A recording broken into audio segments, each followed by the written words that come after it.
Saat raih kesempatan, wujudkan kampus terbaik selamanya.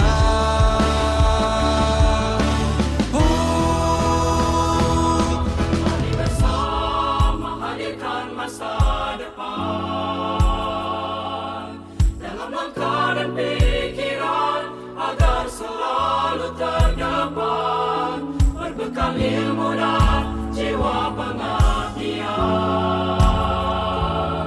Deras arus zaman takkan tertahan, majulah melangkah. Mari bersama hadirkan masa depan dalam langkah dan pikiran agar selalu terdepan, berbekal ilmu dan jiwa pengabdian. Deras arus zaman takkan tertahan, majulah melangkah, oh majulah. Wujudkan kampus terbaik selamanya. Wujudkan kampus terbaik selamanya. Wujudkan kampus terbaik selamanya. Wujudkan kampus terbaik selamanya.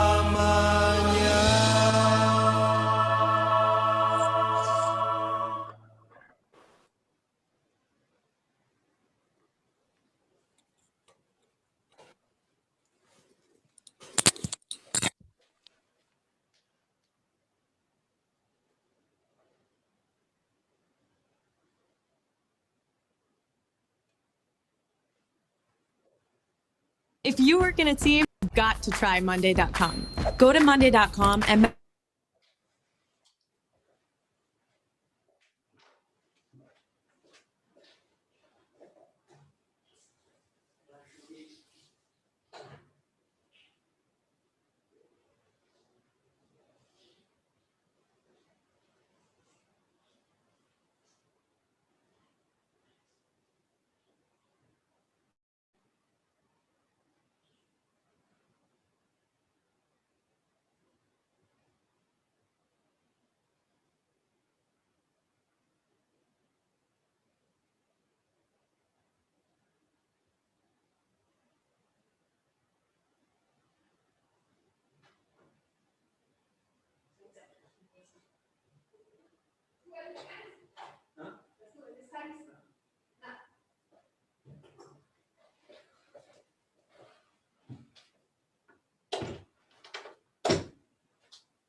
That's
Kok malah berubah?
Okay. Assalamualaikum warahmatullahi wabarakatuh. Good afternoon and good morning for Mr. Gerald there in Germany. Good morning. Good morning. Dear Insinyur Purana Indrawan, MP, Head of Management Industry Study Program, College of Vocational Studies, IPB University. Welcome. Thank you for your time to be here, and also lecturers from Management of Industry Study Program, and also students and guests. Thank you for the time to being here, not only on this Zoom meeting, but also on via YouTube channel, on SV-IPB YouTube channel. And also for our speaker, Dr. Dr. Gerald Baker from SES program, Germany. Thank you very much for attending this general lecture. Good morning, good afternoon for all participants. I would like to introduce myself. My name is Antonia Rumondang Sinaga as a Master of Ceremony today. Welcome to general lecture of Management of Industry Study Program, College of Vocational Studies, IPB University, collaborated with SV-IPB Summer Course 2020 on Smart Agro Industry 4.0 in the tropical countries. Before we start the general lecture, I would like to inform you the sequence of today's program. The first one will be the opening from MC, and then opening speech from Management Industry Head of Study Program, Mr. Purana. After that, there will be an introduction of Mr. Gerald, and then presentation, discussion, and then closing. But after closing, all of the participants from summer course, please not to leave the meeting because we have another session, especially for summer course students. But who is not summer course student, you can leave the meeting, and thank you for participating. Okay, dear participant, the next agenda is the opening speech from Management Industry Head of Study Program, Insinyur Purana Indrawan, MP. Mr. Purana, the floor is yours.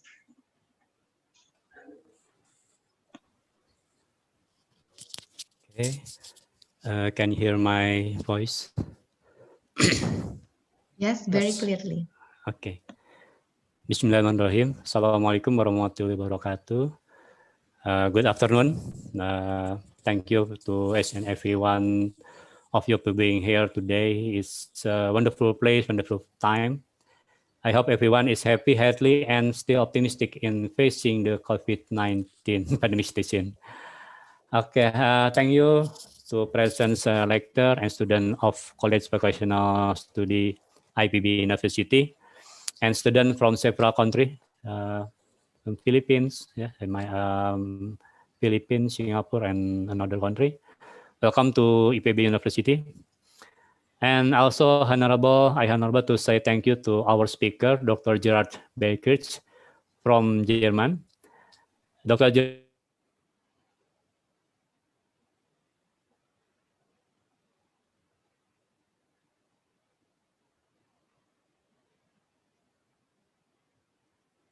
2080, yeah, 1 month, yeah, 1 month. He becomes a trainer for industrial management lecturer. This is an activity of senior expert and service program with a part of Foundation Argument German Industry of International Cooperation program. The program proposed to increase lecture competency and curriculum of industrial management study program. Welcome to Bogor, sure. Well, in Bogor, Mr.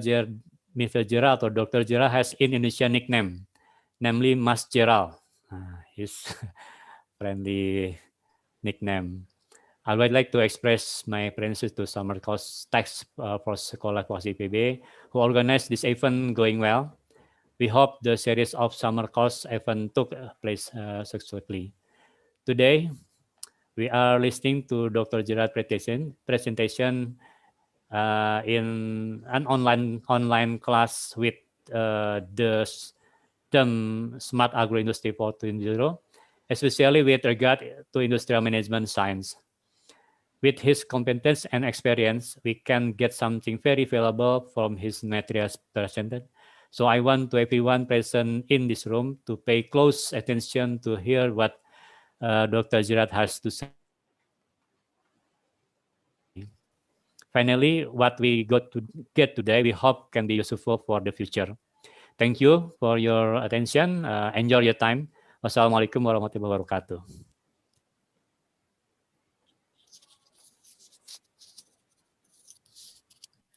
Thank you. Thank you, Mr. Purana, for your very wonderful opening speech. Before we start, I would like to introduce our speaker by read his curriculum vitae, Mr. Gerald. Okay, I will open the slide first.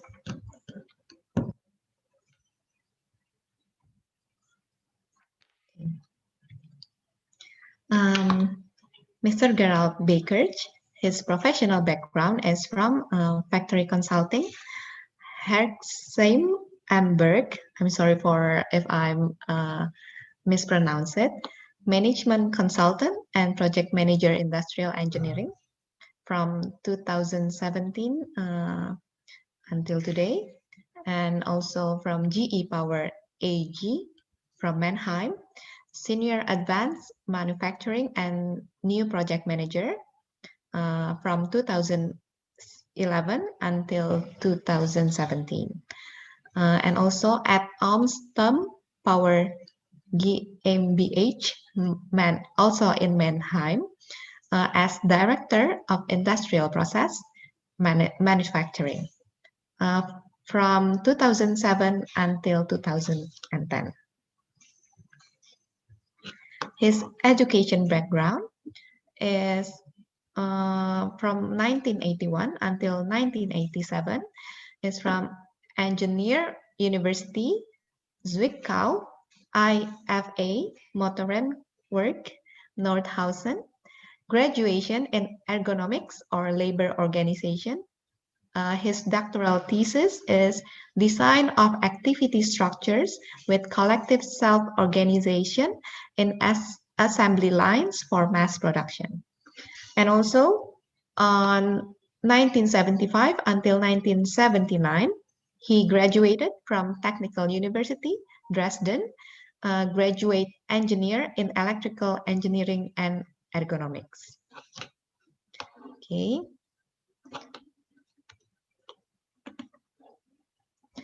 Dear participants, let's welcome our speaker, Mr. Gerald. Mr. Gerald, the floor is yours. Okay. Then before I start the presentation, Selamat siang. Nama saya Gerald. Also, don't forget Mabuhay Okay. for our Philippines friends. Okay. So excuse me, my Bahasa language is not so good, and that's why I asked you to start and switch to English. I will share my screen.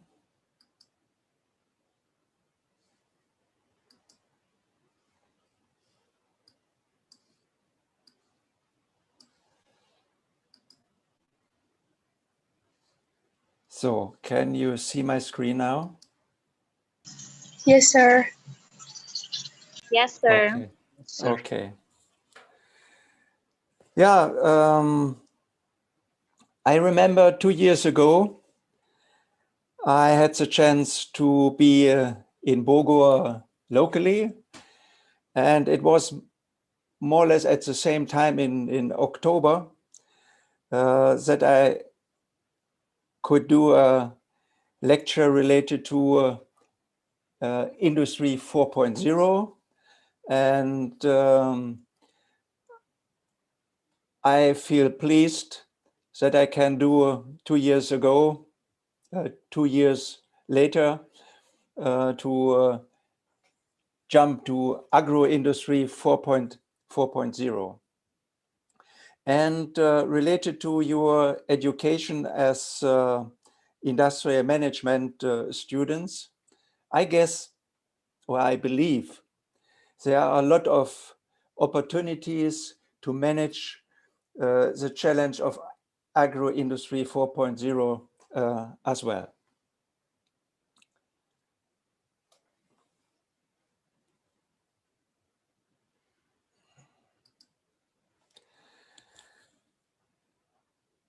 I would like to propose a short agenda and the motivation for today.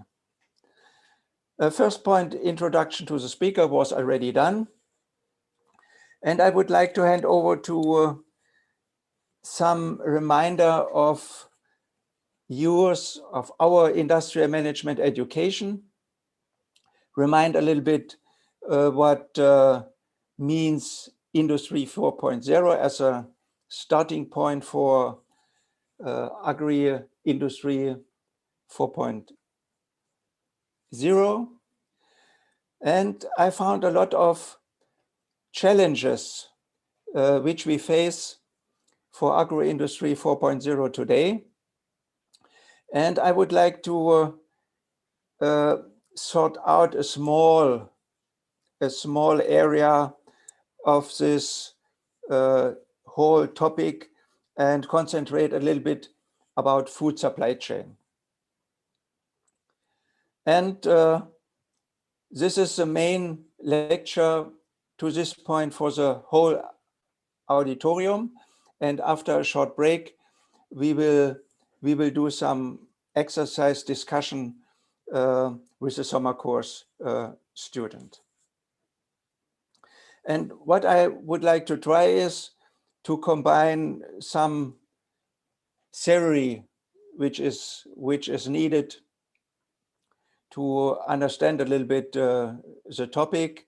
I would like to stimulate you as well for further discussion and conclusion. What we can do, what you can do, I would like to say immediately to jump in activities for agro-industry 4.0.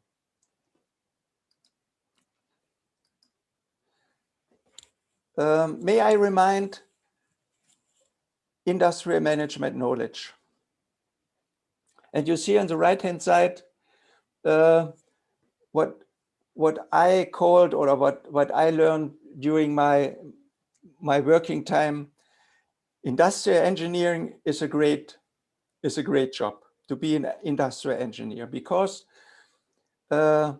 we got in our education the possibility, or we learned as well, what I called to see the world a little bit with other eyes, what we called in Germany a bird eye view.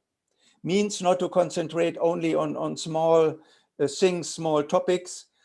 No, to have as well a view starting from a beginning of a process, in between, and to the end. And this is what I really loved during my lifetime, to be able to work in this field and with this knowledge. And maybe only as a reminder, what we do, or what you do as well in industrial management education, different scope. And with this scope, especially maybe system analysis, that we see what's going on, and that we have as well the possibility to find out what could be improved, and then as well with this knowledge go for training and motivation, for example, to have all people involved in optimization processes. And as well, for me, very important, what we call decision making. If we have an idea, sometimes what's going on, discussions, the Germans discuss before it comes to a decision. And this is very important. Have an idea, try it out, and see what happened. And on the way, say, okay, this point we have to fine tune a little bit, and go ahead step by step, and don't wait for a complete picture what is designed in each and every detail.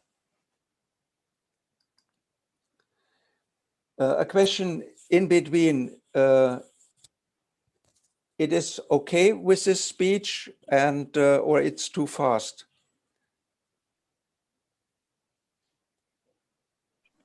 It is okay. Everything, It's all right. everything is okay, yeah? Okay. And as well, remind some major applications which we got in the industrial management education.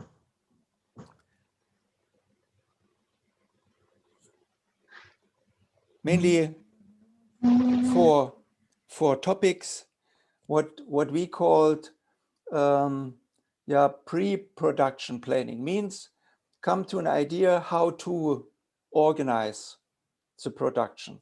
If it's come to food production, I guess you had already a lecture last week related to the topic of IoT in agrobusiness 4.0, how to use such tools and methods. How should we plan a production area for food? I guess there is a little bit different between machine production. You can switch off a machine and that's it. But for food production, we have animals, and there's no chance to switch off an animal. We have to feed them, we have to take care about them, and it is a little bit different. But finally, with this industrial management education and the application and so on, we have, or you have, with my eyes, the capability to support, starting with Industry 4.0 and as well Agro-Industry 4.0 challenges. This is my message to you. I believe the education is great, and you are able to manage the challenges which are coming from agro-industry 4.0. A short reminder from Industry 4.0, what we called, or what we used as well as an example, or where we can learn to reuse some knowledge when we go to agro industry 4.0.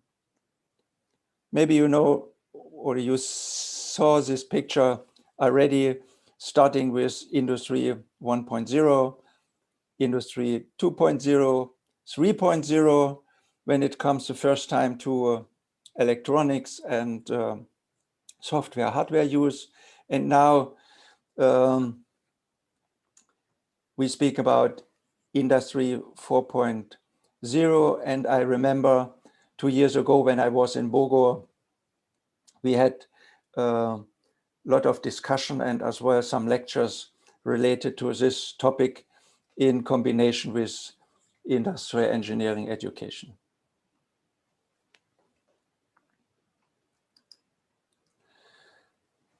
If it's come now to agriculture, or you name it, agro-industry 4.0, there are as well some stages, some development stages from the beginning until today.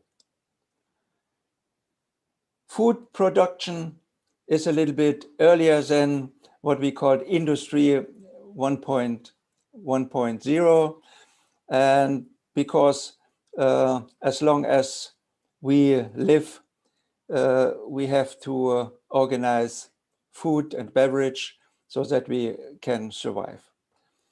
And beginning of the 21st century, it's called agriculture 3.0. The first time computer programs, robots, drones, IoT sensors was implemented in the agriculture business. And today we speak about, maybe you heard this name as well, smart systems, smart devices, so that we use all techniques we know already from Industry 4.0 now as well in agribusiness, agro-industry 4.0. Means we can use lots of experiences and what we have learned in Industry 4.0 for the agro industry as well.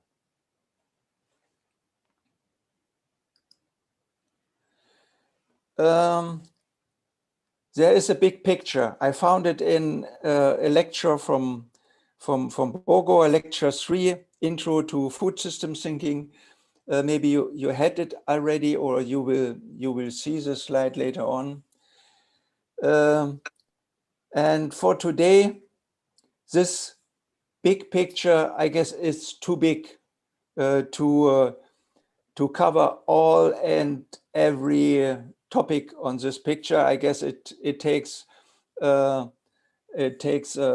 student life 3-4 years to step in all details, and that's why related to our industrial management knowledge, this bird view to understand processes from begin to the end, I selected for today's lecture a small part of this big picture, and it's called food supply chain.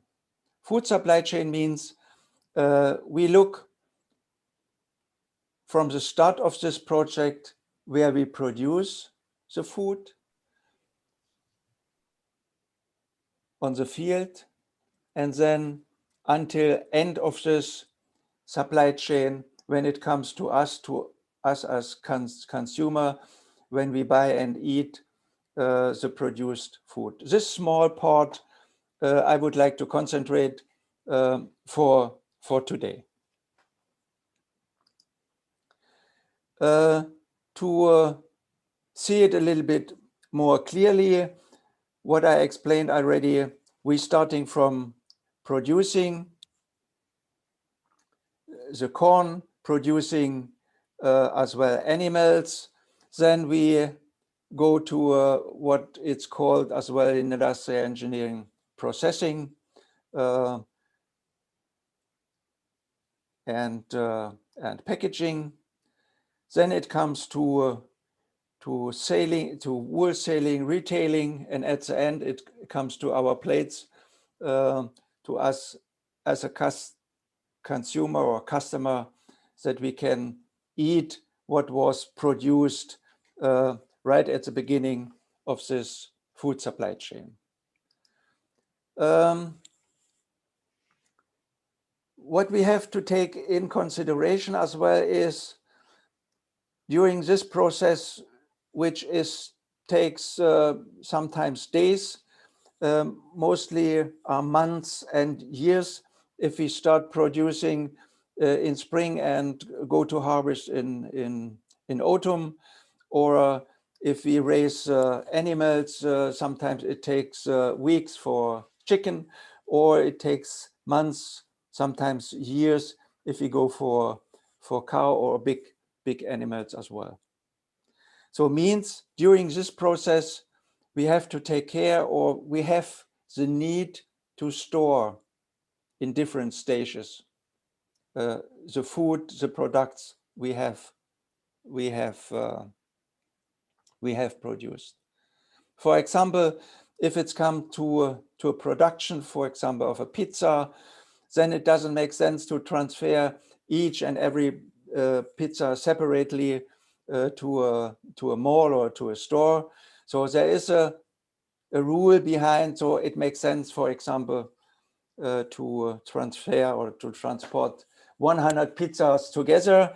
And for this, why we have to think about how to store 99 pizzas before we can put it in a batch and transfer it. Means storing means not only on a rack, maybe we have to cool it down and take care that, for example, this pizza stay in a good condition.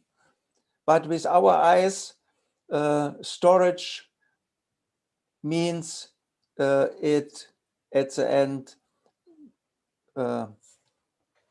what I call it is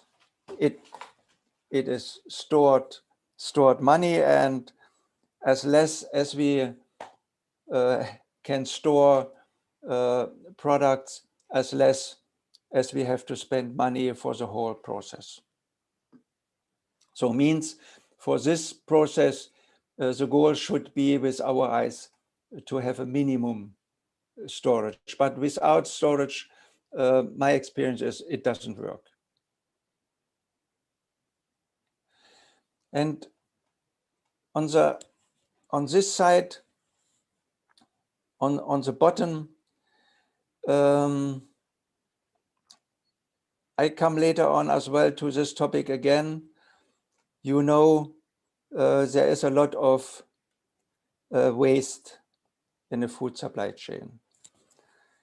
Starting as well when we produce, when you go with open eyes through the fields, sometimes small parts are laying on the ground still. Maybe it is not in the right shape, or it's a little bit damaged. As well, during processes, we have some losses. During wholesaling, we have some losses. Maybe, for example, on the food is a date, and until this date, the food is okay. after the state, you have to, or we have to destroy it, we have to waste it. And consuming as well, sometimes I see it by myself, we buy something and eat not each and everything, and so end of the day, some food is a little bit wasted. So means on the bottom line, we have to take care related to our behavior and our technologies should be the goal in this food supply chain, that we have no waste, or so to say, as much as we can to reduce food waste. Current situation of agro-industry 4.0 means some technologies are already partly in use.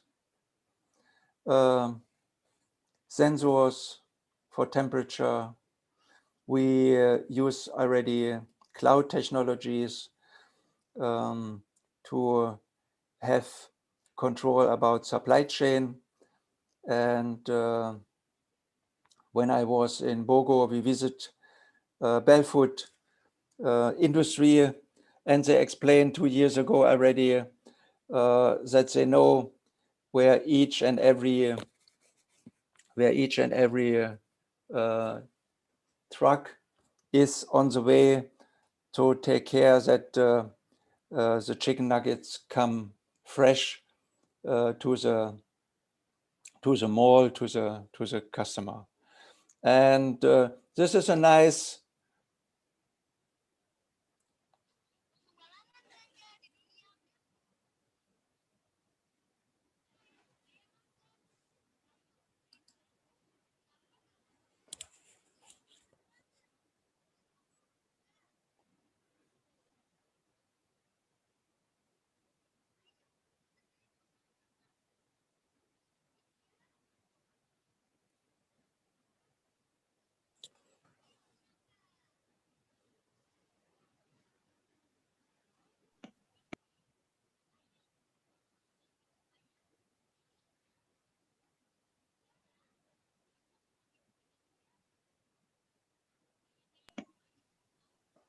Do everyone can see the video on screen? No, ma'am, it's blank. No, ma'am, it's blank gray. Okay. Showing gray blank. Mr. Gerald, I think the video have an error because there's no image.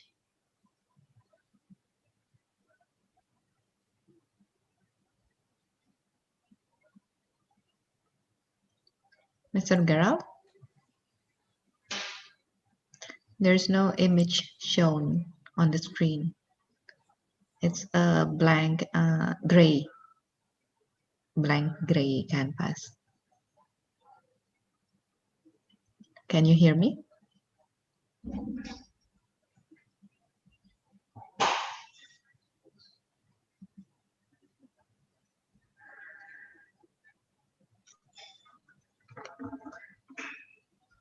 Please wait, maybe Mr. Gerald have an error on his computer.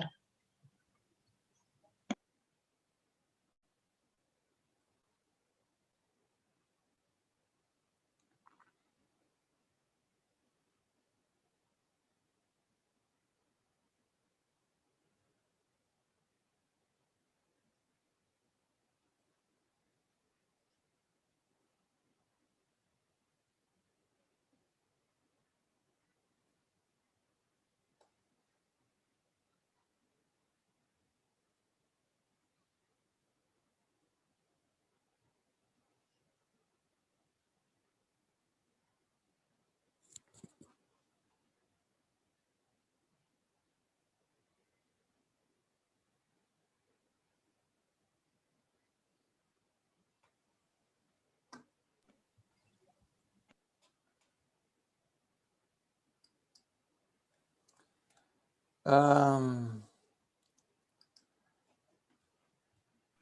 guess Maybe you can start all over. you haven't seen this video, huh?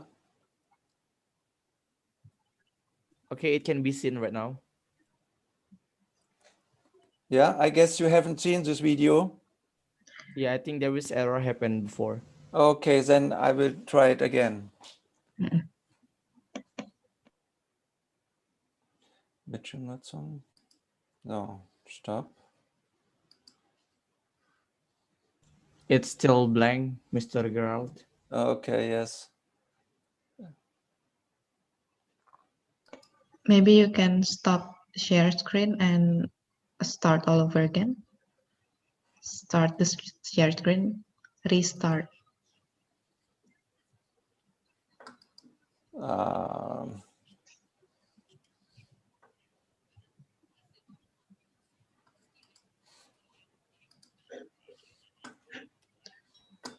And don't forget to checklist the share computer sound.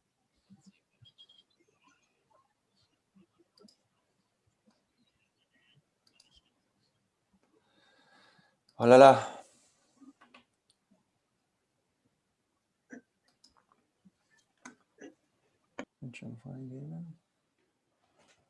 Just a second. Why it doesn't work?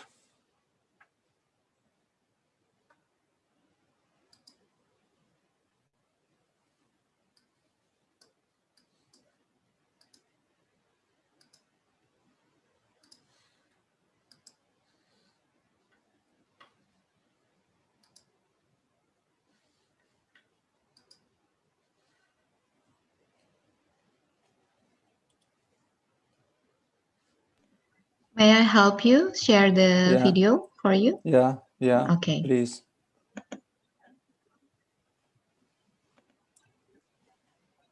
Please wait.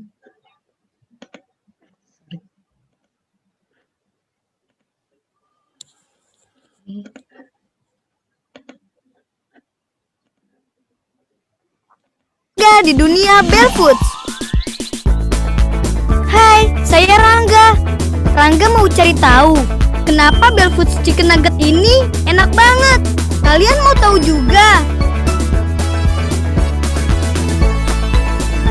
Ayo, kita cari tahu sama-sama. Sudah siap? Ayo berangkat. Ini rumah potong ayam, sumber bahan baku ayam untuk chicken nugget barefoot. Sekarang kita ke pabrik chicken nugget barefoot. Ayam-ayam yang sudah dipotong dikirim ke pabrik barefoot. Setelah dibumbui, adonan dicampur hingga menyatu. Ayam yang dikirim sudah memenuhi standar internasional dan dijamin halal.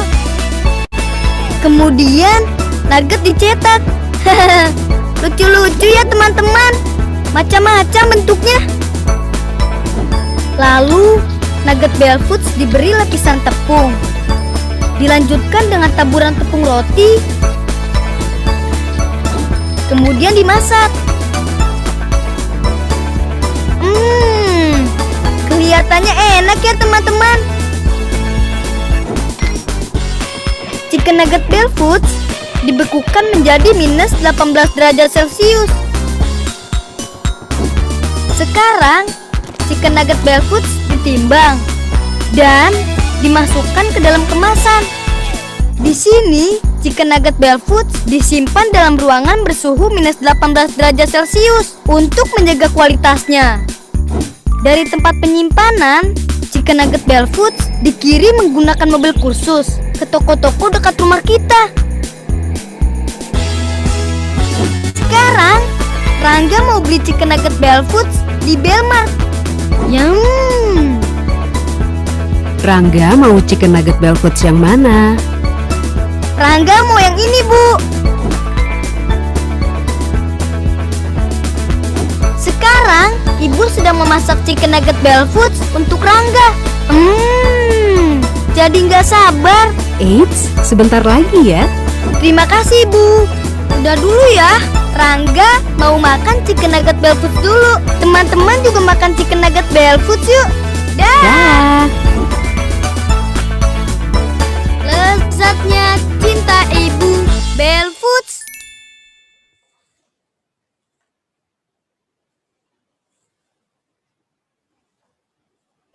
Okay, thank You you. may proceed, yeah.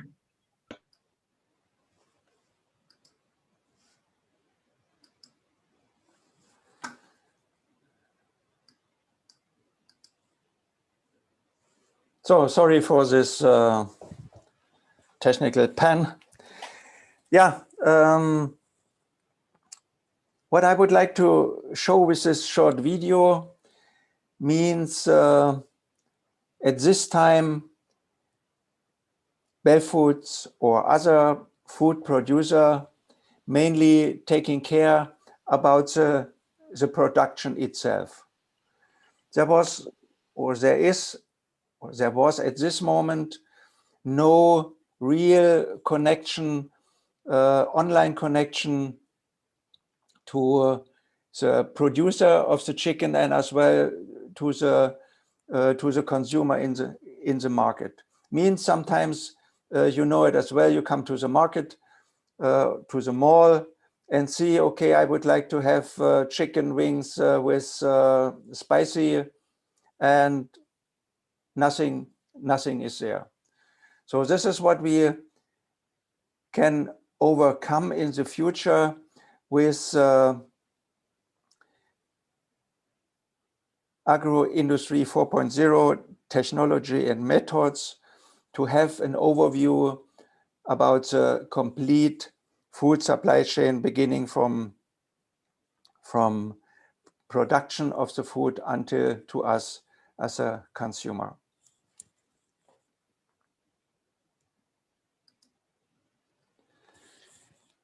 So means the current situation today is that a lot of farmers already use, you saw it as well, robotics or drones. They use as well some software programs, what is called artificial intelligence, means with a lot of data they are collecting related to the field data, temperature, rain, how the animals are grown, fertilizer, a lot of information which we had in the past locally available and used, now connected with the internet in different software applications and available to work with this data. If we look on the first results out of this starting point 4.0, then we know, or we find out there is already a higher productivity in crop and animal production. We find out as well there is a less use of resources which we use to produce the same amount of food. Less fertilizer, less pesticide, less water, for example. We see there is an increasing efficiency in the food supply chain. So means, for example, the time from start to produce to the end of the supply chain to us as a consumer are shorter today. We find out that what we called cross-industry incorporation means what we learned in Industry 4.0 is as well very well used now in the Agro-Industry 4.0. And finally, related to the picture or to the video with Bellfood, we know now much more better where our products are on the street, in the mall, or what will be the delivery time for the chicken meat, what we need to produce special type of our chicken wings.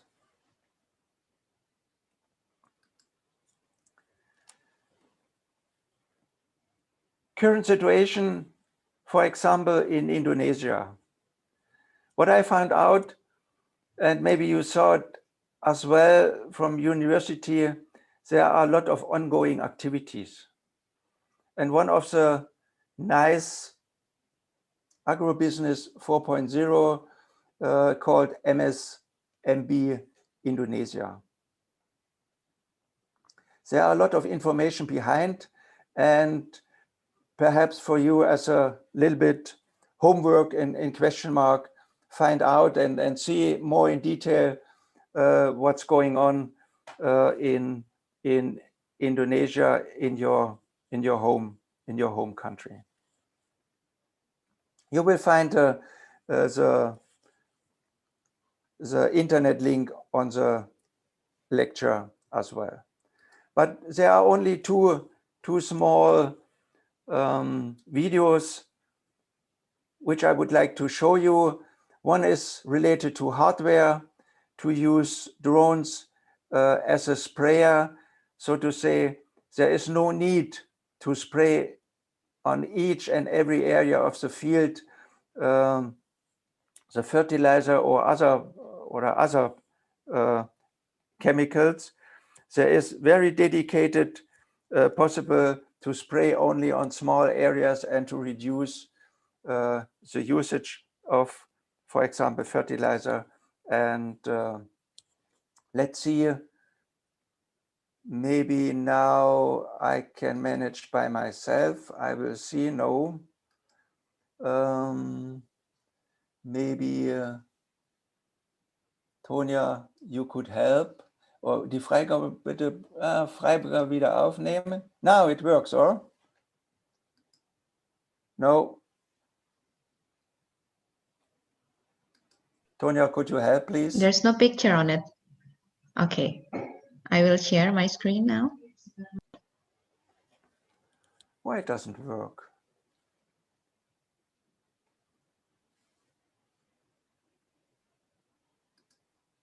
Semakin berkurang, petani yang kesulitan menjual hasil panen, hingga hama dan penyakit terkadang masalah datang secara tak terduga.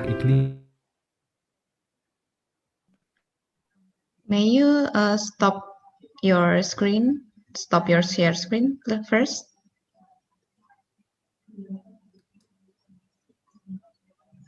Freigabe nur für... It works?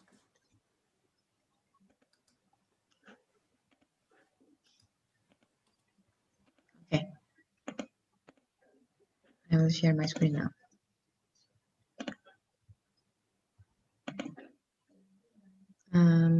This one? Yeah. This one. Okay. Sorry, I have to click on it. Terkadang masalah datang secara tak terduga.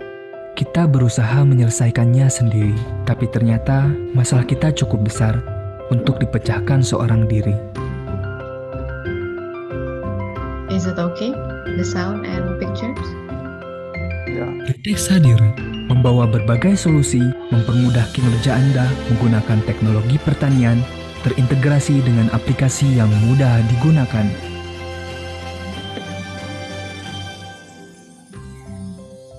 Ritex, prosperity in your hands, member of MSMB.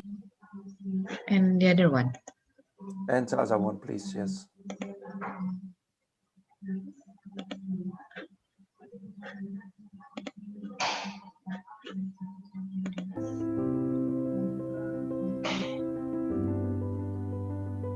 Indonesia dikenal sebagai negara agraris, namun faktanya hingga kini masih banyak kendala yang harus diselesaikan.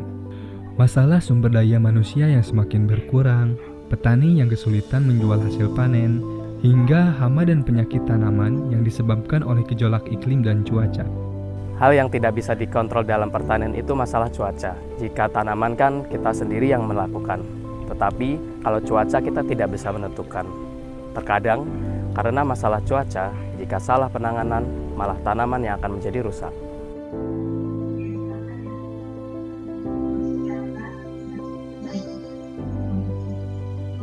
Atas dasar permasalahan cuaca dan hama penyakit ini, Ritex menciptakan alat bernama Soil and Weather Sensor, yaitu alat pendeteksi tanah dan cuaca. Untuk memudahkan pemantauan keadaan tanah dan cuaca tersebut, dibuatlah aplikasi Ritex Bertani. Nah, Bapak dan Ibu bisa download aplikasi kami, Ritex Bertani, di Google Play Store. Sudah? Sudah. Nah, lalu muncul di laman pertama itu tombol registrasi. Coba tombol registrasi. Di sana Bapak dan Ibu, Mas dan Mbak bisa mengisi data diri pribadi beserta foto KTP. Setelah itu, Mas, Mbak, dan Bapak Ibu bisa mengisi lahan Bapak dan Ibu sekalian. Caranya gimana, Mas? Nah, tambah lahan, coba. Iya, masukkan data lahannya. Nah, luas lahannya berapa? Lokasinya gimana? Dan setelah segalanya selesai, itu bisa klik tombol simpan. Klik. Lanjut ke halaman komoditas. Di sana kita bisa mengetahui dengan memasukkan data berapa biaya yang akan dikeluarkan selama masa kegiatan pertanian. Nah, Bapak Ibu bisa memasukkan. Lalu Bapak Ibu bisa mensimpan data komoditas tersebut untuk selanjutnya ke tahapan aktivitas. Nah, jadi Ibu bisa pilih komoditasnya apa, fase tanamnya bagaimana, lalu aktivitasnya apa. Nah, dan di setiap aktivitas itu, Bapak Ibu akan mendapatkan poin, dan poinnya itu bisa ditukar. Nah, total hadiahnya itu senilai ratusan juta rupiah. Wow. Kalau kayak gitu, kita jadi semangat buat bikin catatannya ya, Mas? Harus.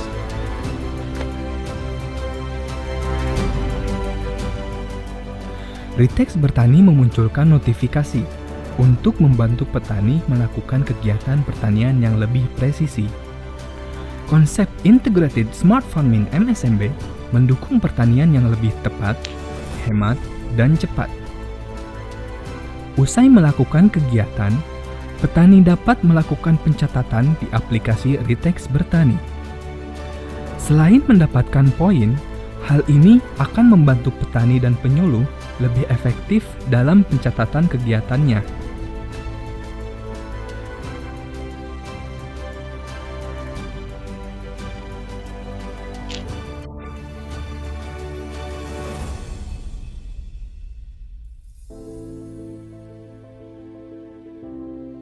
Usai panen, petani kembali melaporkan kegiatannya. Dan tim MSMB siap mengambil hasil pertanian.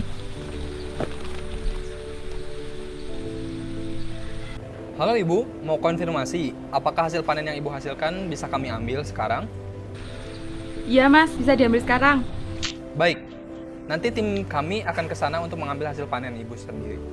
Ya, saya tunggu ya, Mas. Oke.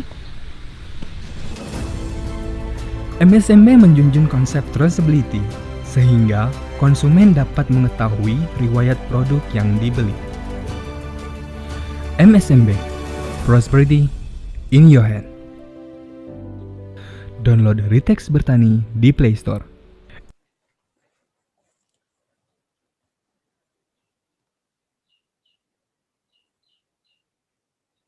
So thank you, Tonya. I'm go back now.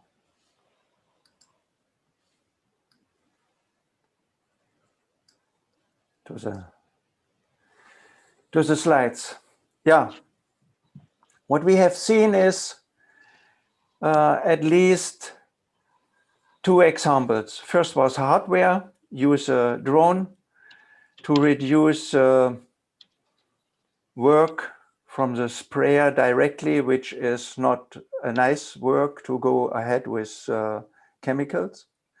And the second was what we discussed, or what I explained before, to make the food supply chain much more transparent for at least the farmer itself, that they have more or less a very detailed overview what they have done, and they can calculate with this information a real price for example. The second is for them that they call the retailer in the moment they finish the harvest, and the retailer must come every day and ask, are you ready? So means for both sides, it is much more effective.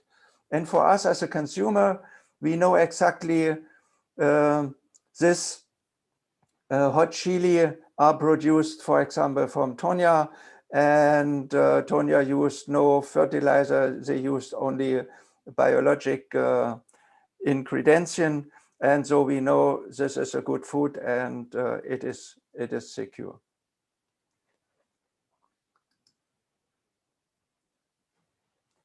There is as well an example from Germany. It is Natso Foods, and they produce mainly sushi food. And this example is 2 years old, and I don't want to go deeply in, but at the end, they had more or less the same problem. Sushi as fish, you know it better than I, in Indonesia has to be fresh. And so it is very important to have a control over the supply chain and take care that the fish is every time in a good shape from harvest production until it comes to us in the mall to the customer.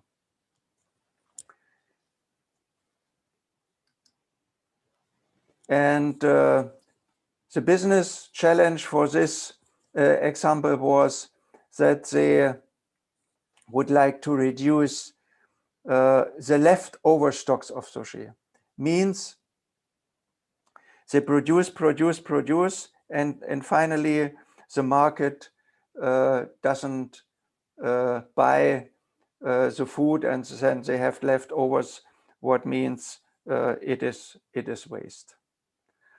So, and then they decided, okay, to go for a software which is helping with all information to calculate forecast and replenishment. An important thing is for this software solution, they take in account as well external factors, what we call. Maybe you know, if it comes to holidays or if it's warm outside, then nobody would like to eat fish normally, for example, in Europe. If it's warm outside in summer times, the fish consume it's not so high like in winter times. And this all information is possible to put it as lessons learned into a software solution. And with this information, there is a help for the producer to optimize the production process, as well the replenishment situation for the malls.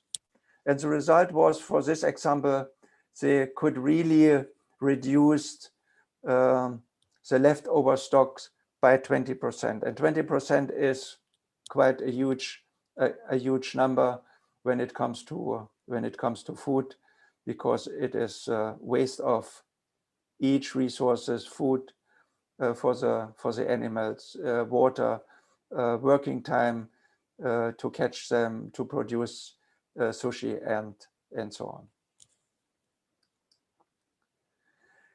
on. I would like to summarize a little bit at this time. What does it mean, agro-industry 4.0, to create one working definition for us for today? And maybe there are some others on the way, but the main words you will find everywhere in some definition. First, so to say, we reuse in agro-industry 4.0 the good experience, the tools, the technologies from Industry 4.0, mainly what it's called Internet of Things, with its sensors, transmitters, software, hardware, cloud, whatever is in IT available to use it as well now for agro-industry, to collect a lot more of data compared to the past, which is related to the field, to the crops, the animals, equipment, robots, drone, climate, events, what is going on. And I learned there must be, as I learned, a lesson or a lecture, I guess last week already, related to this details in sensors and Internet of Things.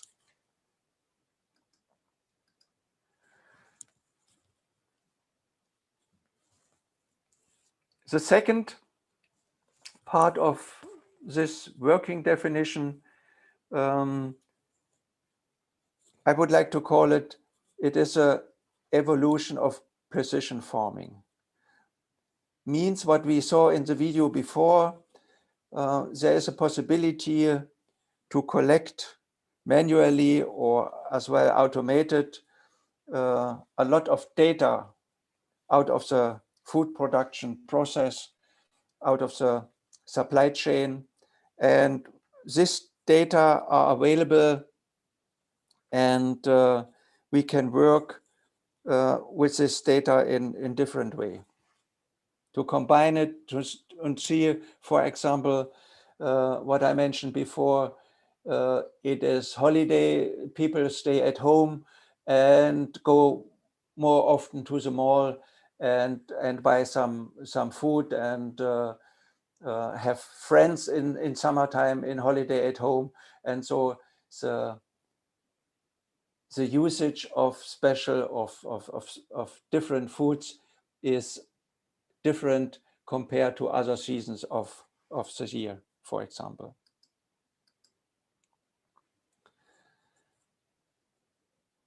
With this, lots of data, we are able to create what is called generation of knowledge out of this data. Means related to special events during the year, what's going on as well. If we look now for our Corona crisis, there is a change ongoing in the supply chain. And so with this knowledge in combination, we are able to support the farmer as well as the malls to do a different decision or do the right decision compared to the time before. So to say, we need to store a little bit more from this kind of food compared to last month or last quarter.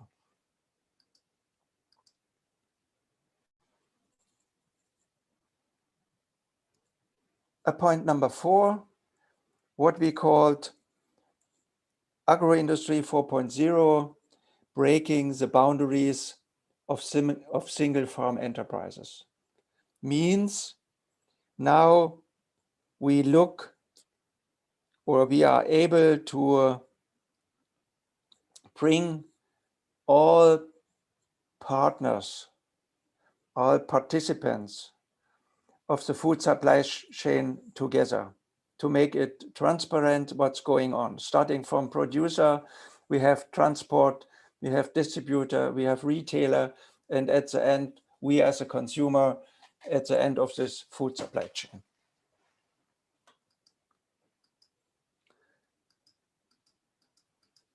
And when we do business, at the end, we have to earn money as well. And for food production, we find out with the first results what's going on. We can do the production process a little bit more profitable. We have, especially related to the environment, we can do it more sustainable. We can reduce dramatically food losses and waste. And finally, first results are as well, we are able to reduce the carbon footprint.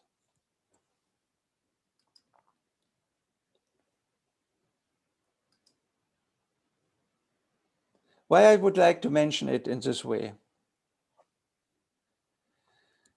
I guess with our education as industrial engineers, there are a lot of opportunities for us, for you, to participate in agro-industry 4.0 development. There are a lot of chances to transfer and share different local knowledge and experiences.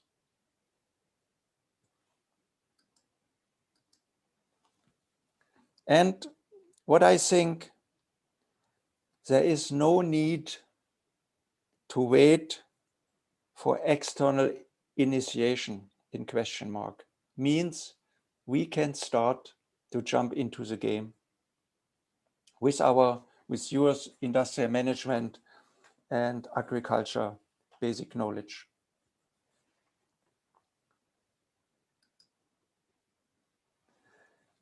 Why can we start? Related to some of the countries where you as a student are coming from, I found more or less for each and every country lots of examples what are going on. Indonesia, for example, 4 strategies of the Ministry of Agriculture.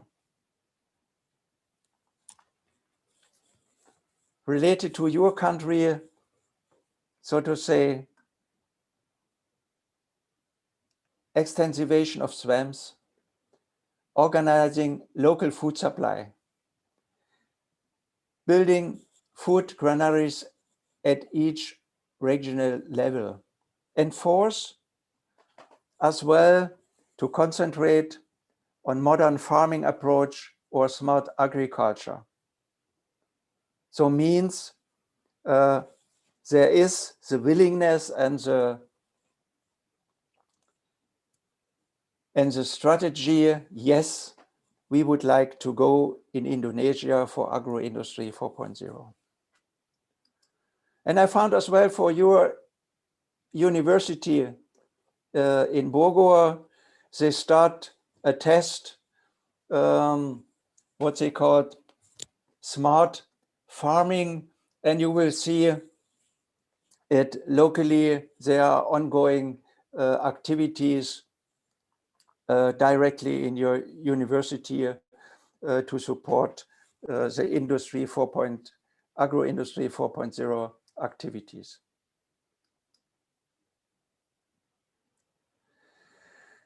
I heard there are students from Netherlands participating. Yes, Netherlands has a lot of water. And so there are different innovations which are related to water. They use the water as well as a location to have production areas on the sea, so to say. Means for each and every country related to the local possibilities, they start agro-industry 4.0 activities related to their history and to their local needs, which they have. Australia, I learned there are students from Australia as well. There is a big, or there are a lot of strategy in detail ongoing in Australia to shaping the future for food and agriculture. One of them is, for example, as well, supply chain and food technology. Have in mind, yes, with our knowledge, process knowledge, we are able to support our colleagues in the agriculture business.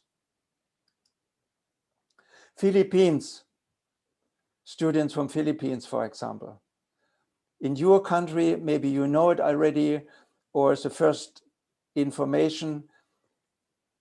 There is as well a lot of strategy, a long-term strategy, as I learned, for Philippines to jump in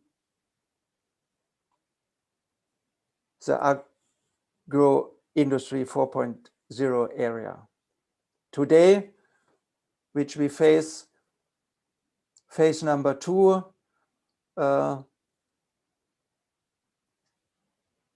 in agro processing, means how the processes itself are organized, and as well have a focus on supply chain.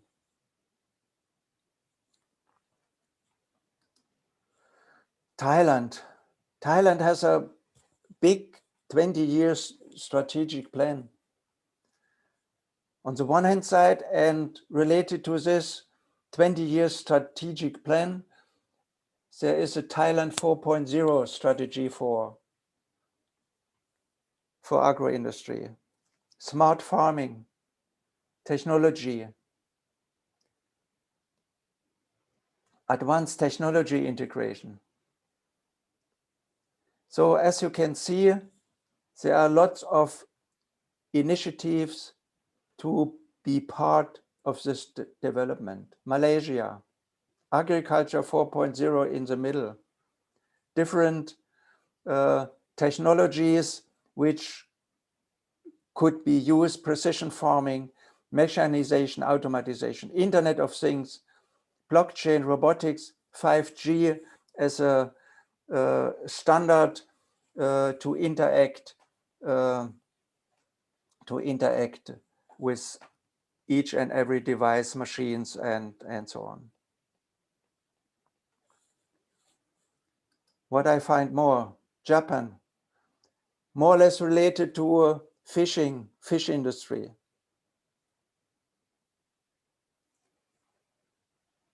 Lots of initiatives to go ahead with agro industry 4.0. Oops. No. Sorry. You can see my screen? Yes, sir. Yes. Okay. Then Singapore. I found interesting lecture from last week. I guess you had this lecture already related to Singapore's initiatives. It was, I remember, urban farming. So what I would like to summarize a little bit,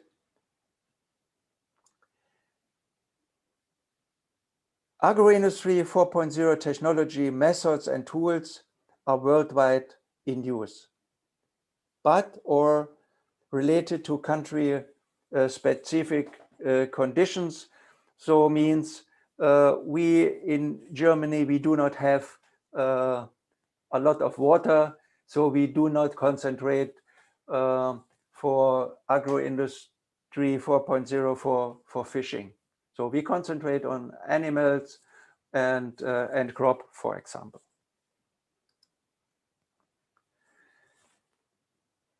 What is as well important, the real value of agro-industry 4.0 will not come from the component technologies or capabilities. When we put IoTs in the process, it's fine, but we need to combine them. Means we use them to create different processes, to integrate automation, to do some data analytics. We integrate in the supply chain, product supplier, customer. And as you see in the examples before, a lot of new business opportunities and operating models were born. And coming back to this nice pictogram with this bird eye view, we as industrial engineers are able to support and help our colleagues in agro-business, agro-industry. Finally, before we go ahead, I have to say and to make you aware there are local and worldwide challenges which we need to take care and need as well our full attention. What does it mean? Related to food production. We know there is an elevated increase in demographics in the next few decades. Today, we have about 8 billion people on the earth, and some calculations are maybe up to 10, 11, 12 billion people until 2015. Means behind these figures are all these people need food. Second, I would like to mention that the current use of our natural resources are highly stressed.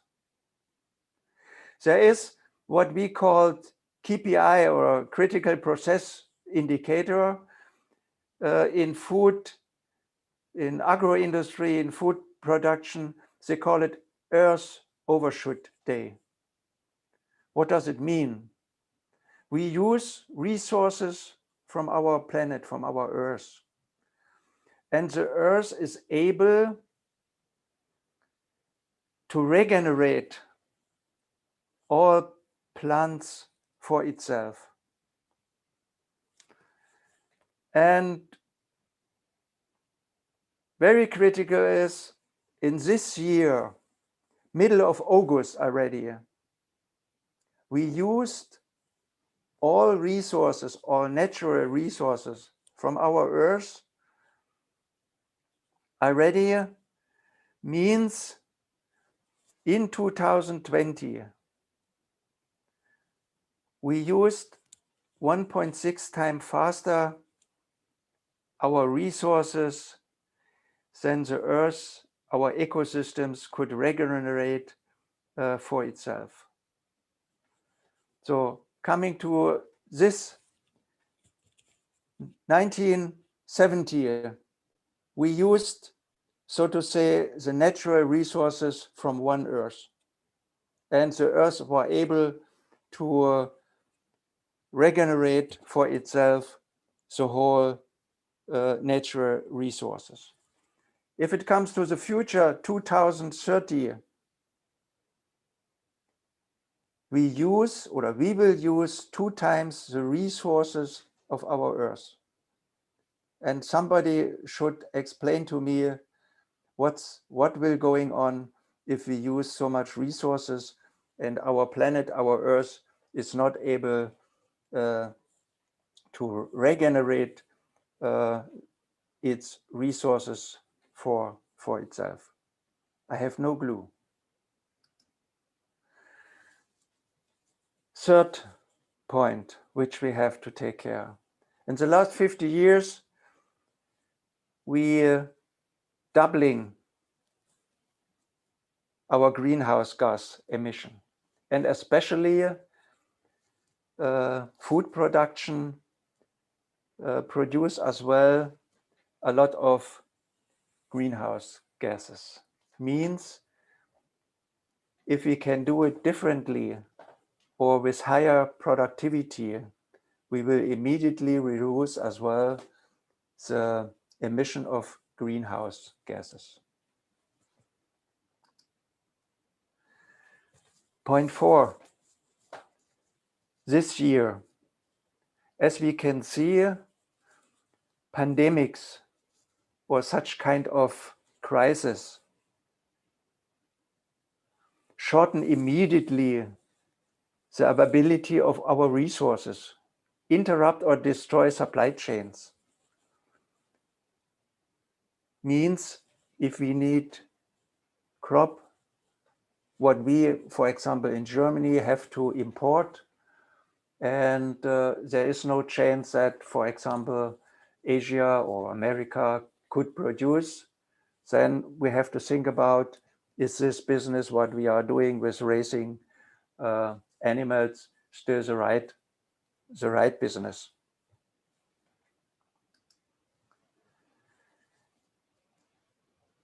Point 5, food waste is a massive market inefficiency and an environmental threat.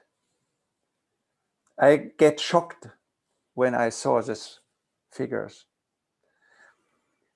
Between 30 and 50% of all food produced globally is never eaten. Have this figure in mind, 30 to 50%. What we produce of food in the world is never eaten, means it is waste. And this is as well related if it comes to use water resources. We use for this production 25% of globally water.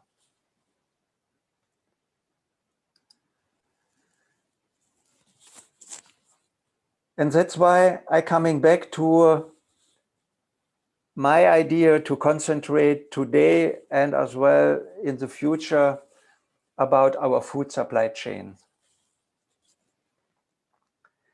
There is a nice statistic which is showing for two parts what we called, or where we categorize our Earth. First, in what it's called western area of the world. And you can see with this statistics, yes, there is a dramatically percentage of food waste in the area of consumption. The dark red one is the area of consumption. Means we in the western part of the world, what so-called western part, as well we in Germany, we waste a lot of food. And this is what we have to change, I guess, in future with our behavior and with our production methods. If it comes to what we called Asia, Africa, or partly developing countries, there is exactly the opposite. The people in this area respect the usage of food consumption. As you can see, the red part is very, very minimum, very, very small.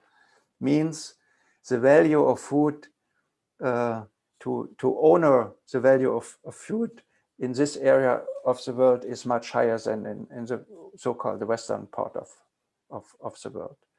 But that's why I'm coming back to food supply chain. The beginning of the food supply chain, where it comes to producing, processing and distribution, so mainly the gray and dark gray and blue areas are much bigger in your countries. And so I guess we can help our producer, our farmers to do this food supply chain requirements in the future better than today, to save food, to save money, and to be more productive. So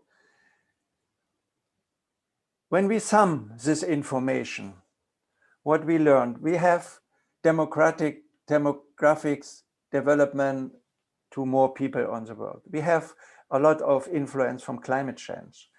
We have limited natural resources, and we faced the topic of food waste.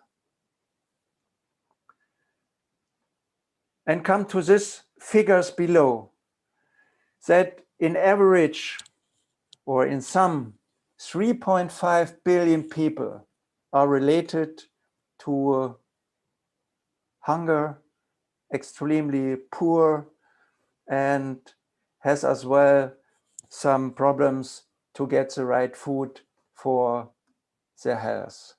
Means 1/3 of our world population are affected at the moment. Results in enormously poverty and hunger. And now I show you my conclusion.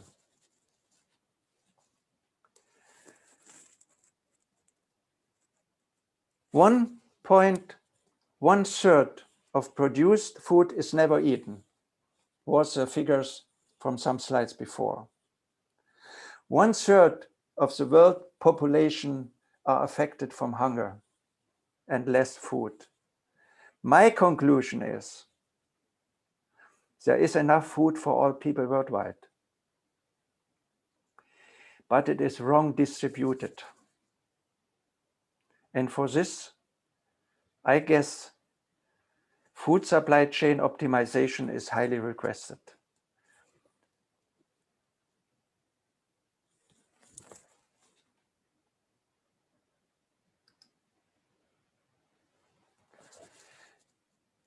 Out of these figures, out of this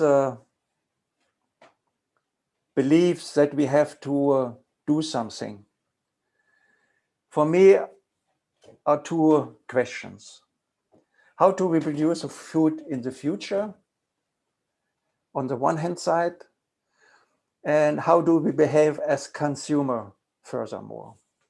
I guess this is two aspects. The one is a technical aspect, which will guide us to possibilities of what we call agro-industry 4.0, what we call responsible food producer, that they take care about the natural resources, what they use, that they take care about reduce chemical influence on the ground, and so on. And as well, take care about what I would like to call a consistent supply chain management, means on the way from produce to us as a consumer, to shorten this way, and as well to take care that we do not have any waste or losses in this supply chain. On the other hand, behave of us as a consumer furthermore, I'd like to call it social aspect. I guess we have to rethink, especially what we think in the western part of the world, so-called our human behavior, how to buy, how to use food. And sometimes I think it is necessary to import, for example, apple from US because we have a nice agriculture area in our country where we produce a lot of, for example, apple by ourselves, and maybe there is no need to transfer over thousands of kilometers additional additional food. But it's my personal meaning.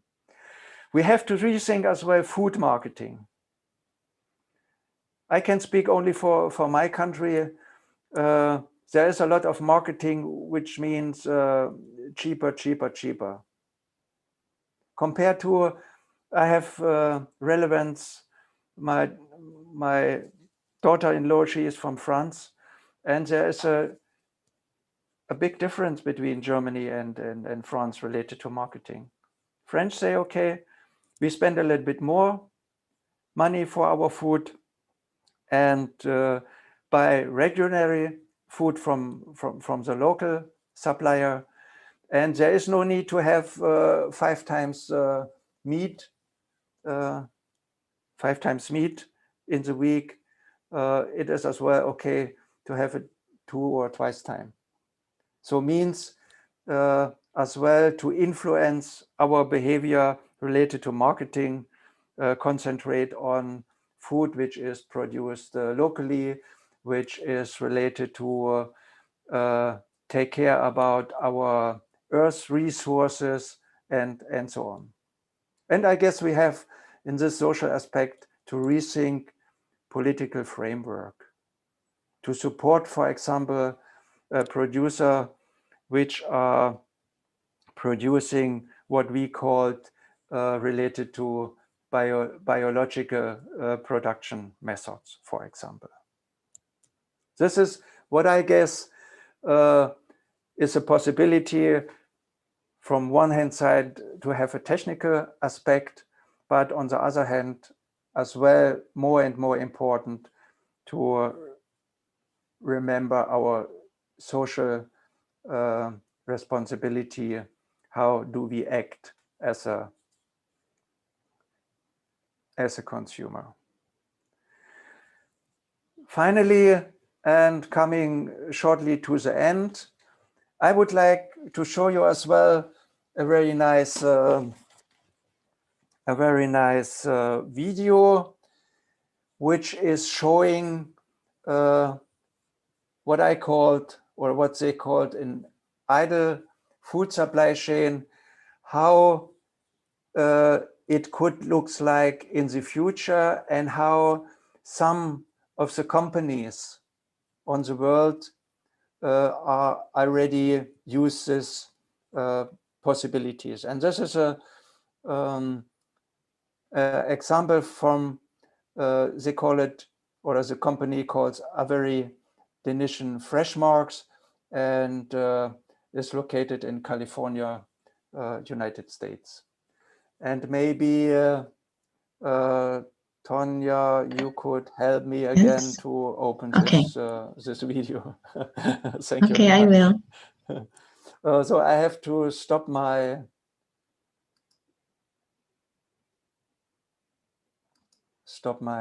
screen sharing.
The video is stopped, or?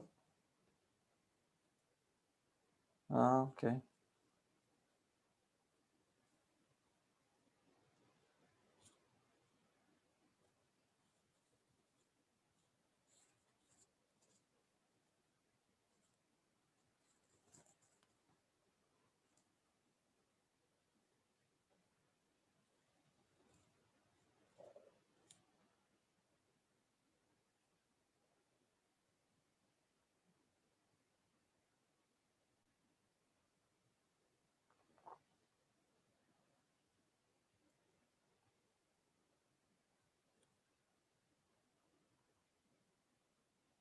Tonya?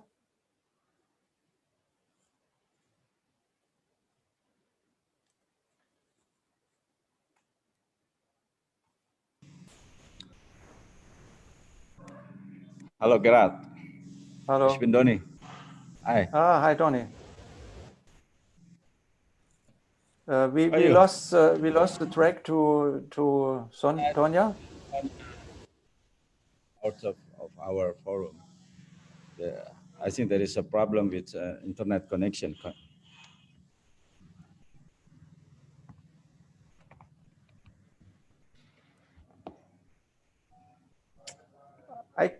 I can finish the Yeah, no. lecture. Maybe the video was mostly shown. I'm sorry, I got out from because of the bad connection. Okay. The video was mostly done. Do you want me to continue the video? If it's possible from this part. Otherwise, the video was more or less at the end, and I can finish the lecture with one slide. Okay. Yeah. Yeah, you may continue. Or oops.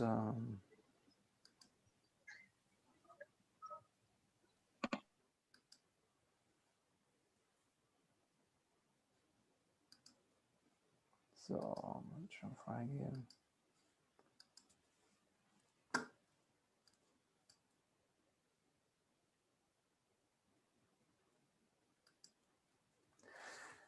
So, dear students, sorry for this small interruption with the video, but the video was finally shortly for the end. What I would like to say at the end, and a final statement related to food supply chain optimization opportunities for agro-industry 4.0.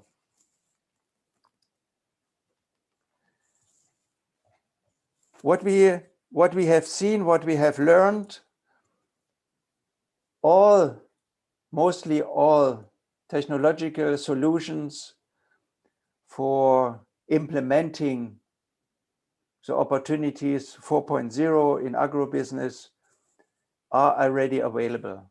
We speak about software, hardware, IoT, clouds, drones, Bluetooth, GPS, RFDs, everything we need to collect data and to work with the data are available. Lot of farmers, as you see in the examples before, produce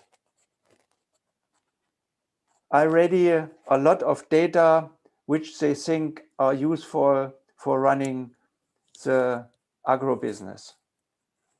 Data from the field, how the situation of the ground, how the weather looks like, soil texture, what are market behaviors, market requests, for example. And very important, on the one hand side, to have this data. On the other hand, what to do with this data. And the business starting already to use and interpreting such agriculture supply chain data with cloud, artificial intelligence, and so on. Means how should we as a producer perhaps behave when we have up and downs in the request from the malls, for example? Or how should we use fertilizer or water or other chemicals related to the situation of the plants?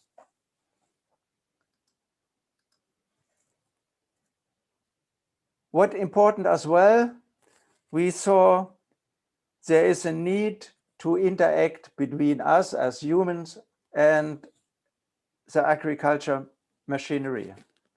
We know this communication platform exists already.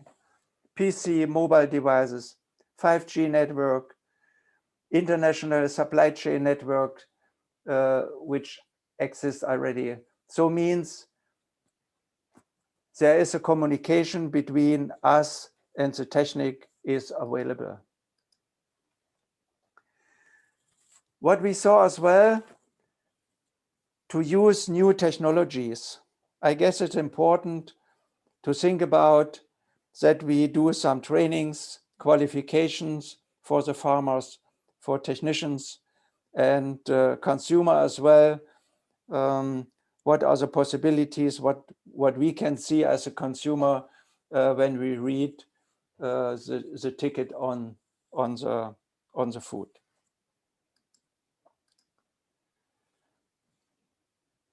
As well, important,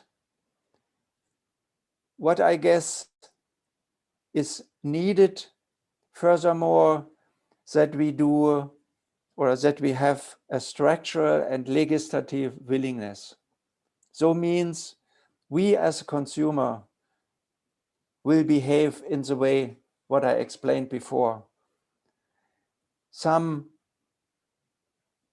laws should be there to support us, to support the farmers related to their business. That the law, for example, say, yes, if you do smart farming, if you reduce the amount of chemicals, then you get supported because it is a little bit more expensive than traditional food production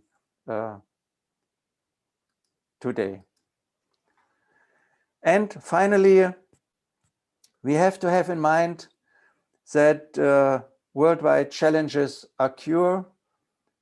Remember, growing population, food waste, limited earth resources, and environmental influences. But nevertheless, I guess we are able to run this 4.0 development.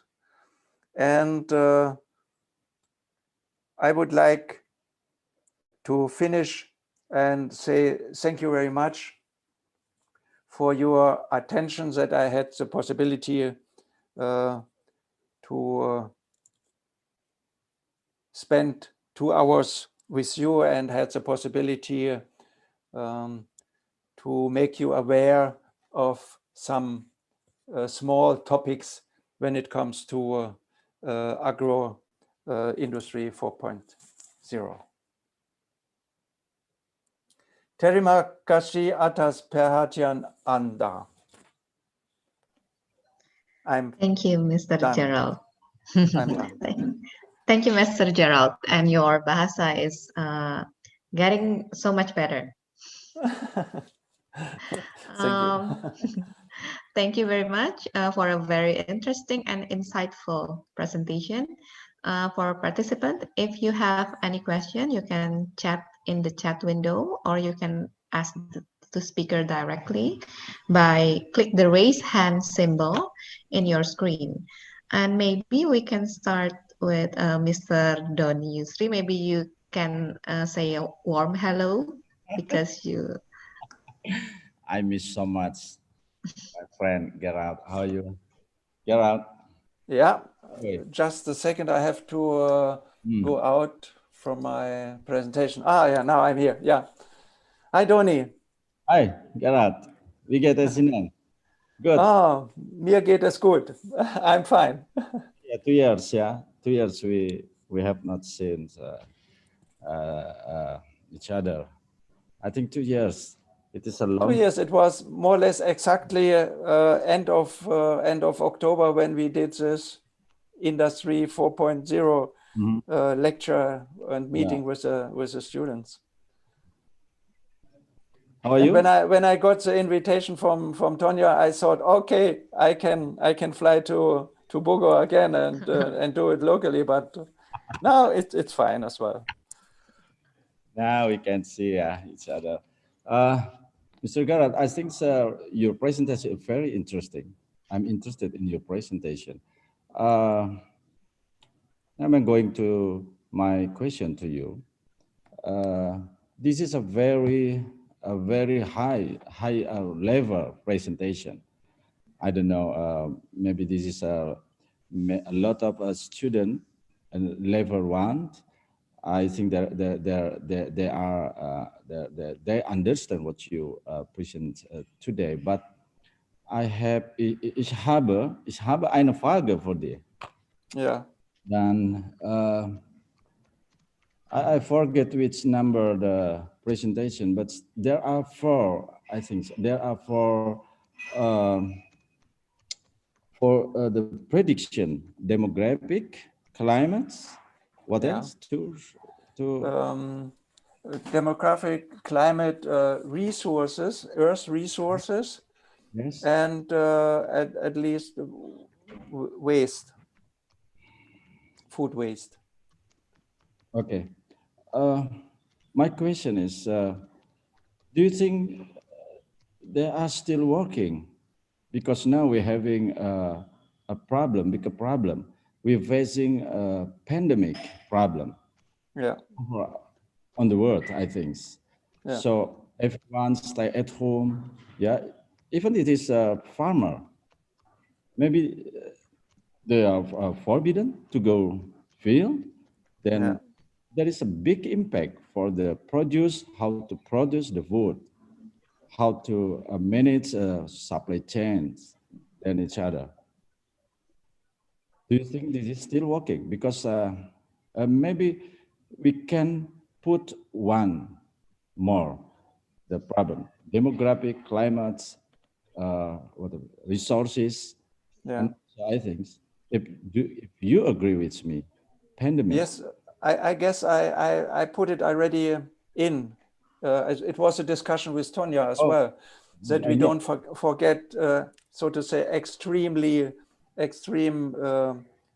events, extreme situation which occur worldwide. Yeah, yeah, it is, and I don't know what would be the solution. On the first hand side, I guess there is a need to concentrate more on local production and to make sure that local production is effective. But on the other hand, we are one world, and we know in US or in Germany they produce such kind of other food which we couldn't produce, and we would like to eat it as well sometimes. So the same is we in Germany would like to eat food from sushi from Japan, or from fruit from in Indonesia, coconut or whatever. So I guess there will be a food supply chain all over the world, maybe a little bit restricted. And my personal thinking is to concentrate a little bit more on local use, local production. What I mentioned in Germany, there is a behavior: you must have tomatoes all over the year, but the season for tomatoes in Germany is only in summertime. Okay, it's nice to have tomatoes at Christmas, but is this necessary to import over thousands of kilometer tomatoes in winter time, or eat instead of tomatoes other fruits which are growing locally? This is our behavior, yeah. Okay, thank you, Gerard. I'm very happy to see you today. We can continue in our chats. Tony, take care. If you have question, we can do it later on some more discussion. Yeah. Thank you. Maybe the others have a question for you. Thank you. Thank you, Mr. Doni. Thank you, Miss Tanya. Thank you. And also, we also have our student here named Ridoni. He have a question for you, and Ridoni can ask the question directly. You can unmute yourself.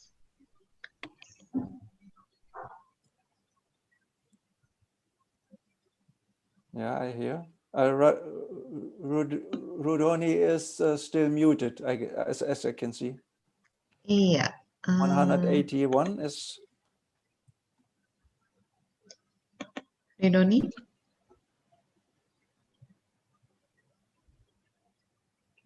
He texted me that he wanted to ask you directly. Or maybe not Ridoni or... I think still mute, Miss Tanya Ridoni. Okay. Mrs. Anissa, do you have any name? Maybe I got it wrong.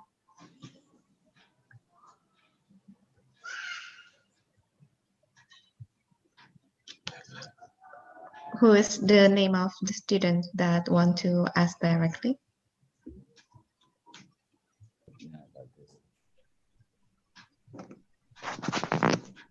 Maybe Abdul, do you have some question?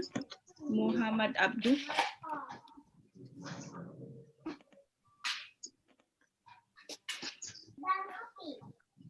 Okay.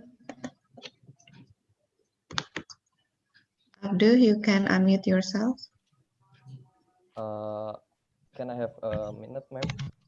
I'm still writing the question. Okay.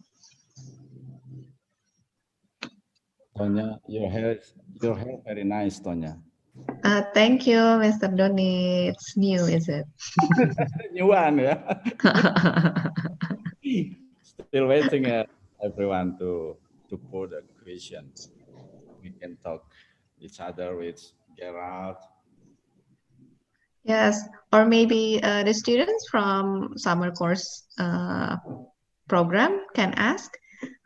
Is there any question from Guimaras University or ESAT University or Mariano Marcos State University?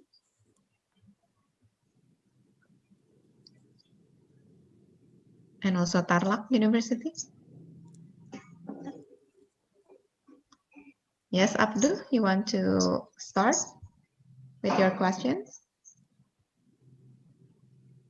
Yes, please, ma'am. Excuse me, sir, and dear past participant. First, let me introduce myself. My name is Abdul, and thank you for the opportunity to ask. What I'm going to ask is a topic about RFID, or radio frequency identification, that used to track goods or other important things.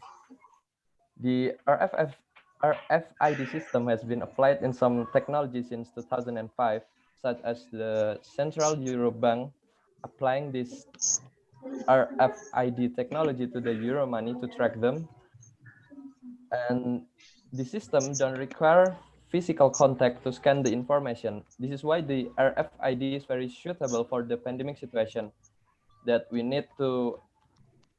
require to obtain information without physical contact.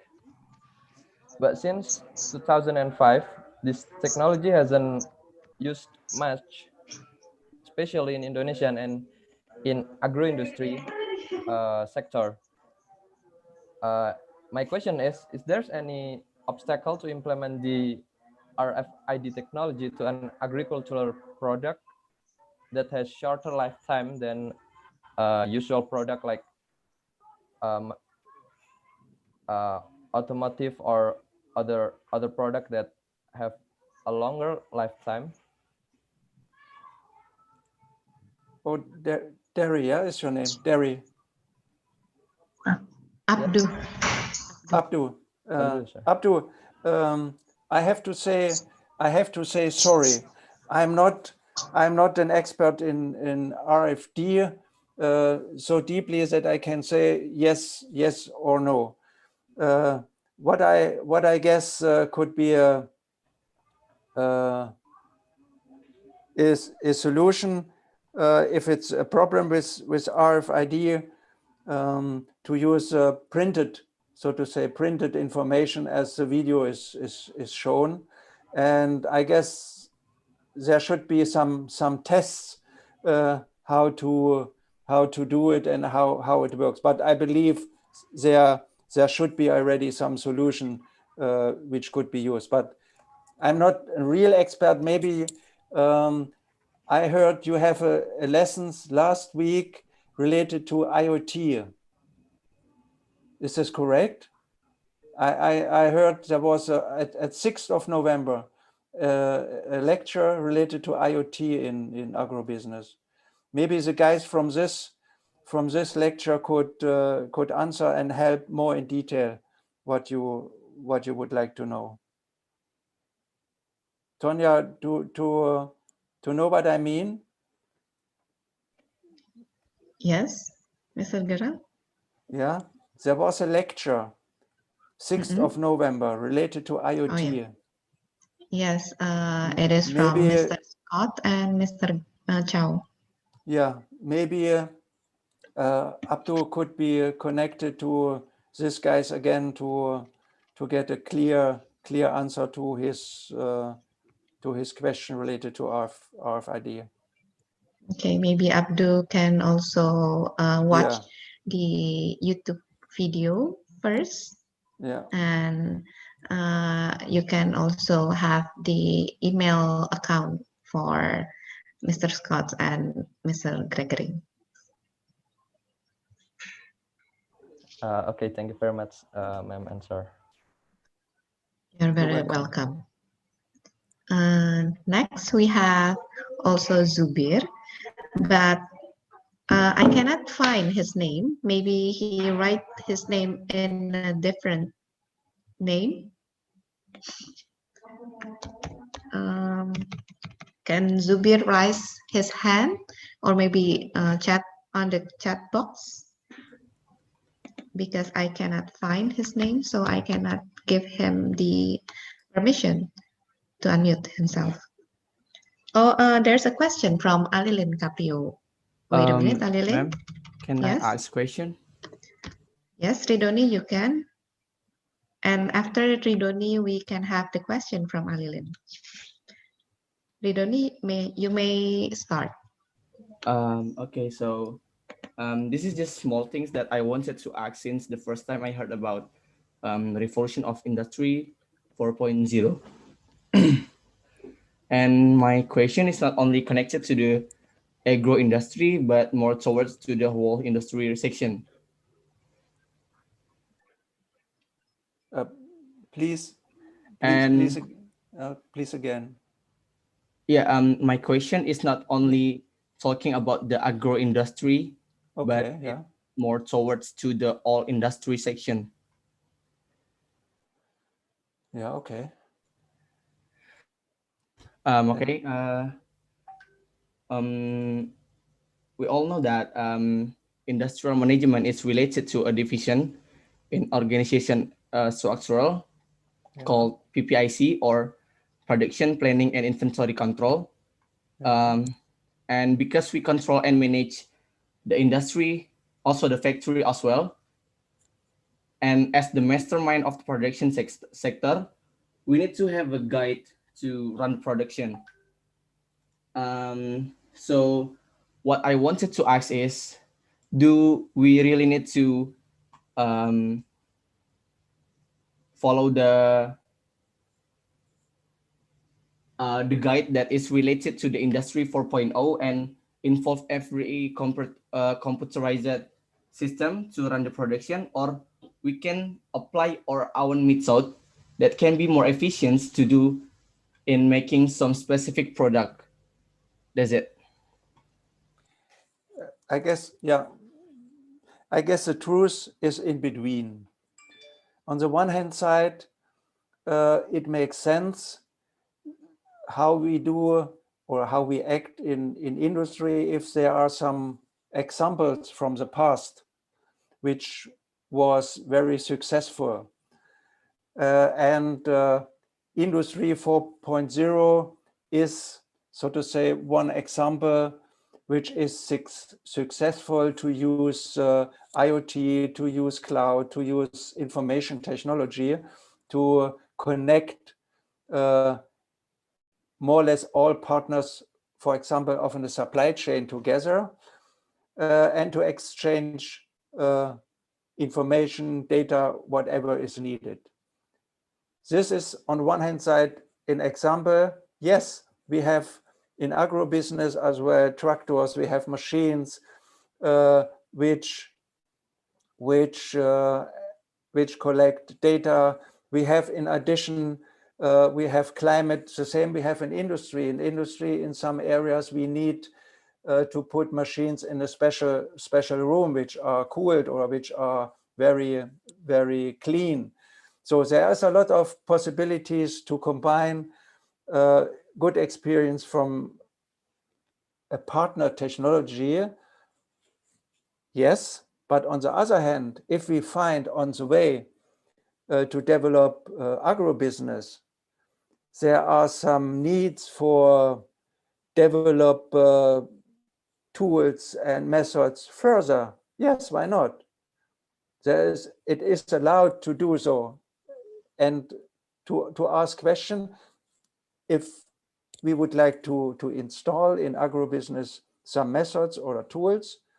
Do we have already something which we could reuse with less amount of work, or it is necessary to adopt or to develop further, or to have an idea for new tools and technology? Yes, I guess both sides of the coins are true.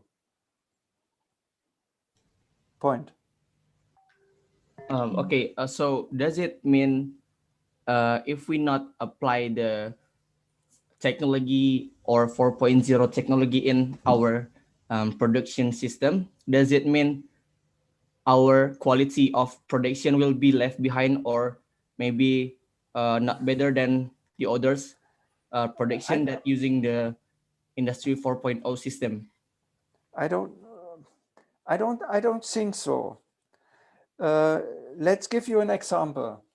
Last year, I was invited for a company in Ukraine to implement, or the question was to implement production planning.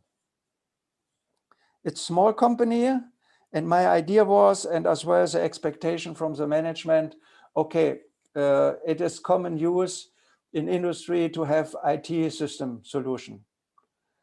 And when we sit together and look through the process, we decided we do not need for this for this production area a big IT system.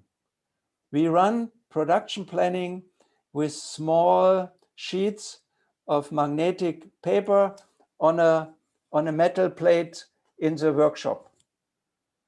So related to your question, would it be okay? We use old-fashioned technologies, and the quality is not so good in case or compared to usage of IT. This is, from my point of view, wrong. Important is there is a need, and related to this need, find the best suitable solution for this business.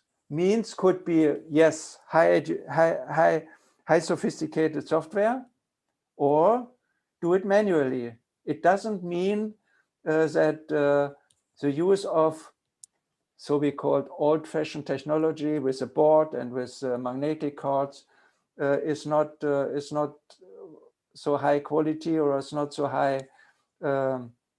It's not so modern. Do you know what I mean? Yeah. Okay. Thank you, Mr. Gerald, for the answer. You're welcome. Okay, thank you, Mr. Gerald, for the answer, and also Ridoni for the question. Next, we have Alilin Kapio. Alilin, you can unmute yourself. Hello, ma'am, sir. Good morning, or rather be good afternoon to other countries. Good afternoon. Yeah. My question is about the global food system, and how could the agro industry 4.0 and innovation merge to supply, or rather be merging to supply the demand in the market, especially producing the foods for the humans. Could you repeat? Could you repeat the last part of the question, please? Okay, my question is, how could the agro industry 4.0 and innovation merge together to produce the quality and supply the demands in the market, especially the food for humans? I couldn't catch really what do you mean, Tonya? Could you help? If I may rephrase the question, maybe what Alilin means is how we can collaborate or merge the food global issues, and also the agro industry 4.0 system. How can we use the agro industry 4.0 system to maybe solve the problem on global food system issues? If I'm right? Yeah. Yes, sir, that's my question. Sorry. Yeah, I understood what you mean, but yeah.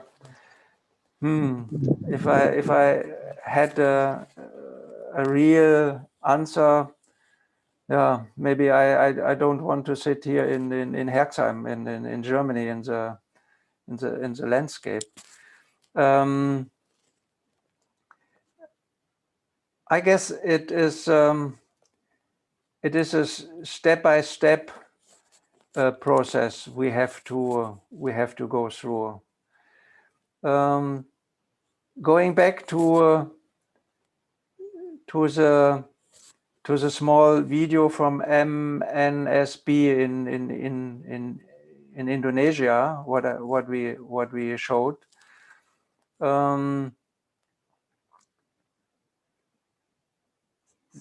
There was an example to use the software for growing this pepper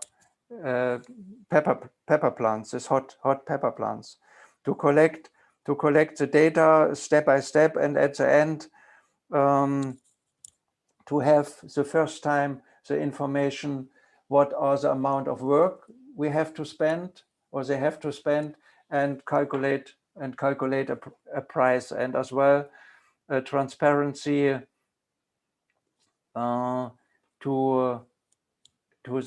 the retailer and to the consumer.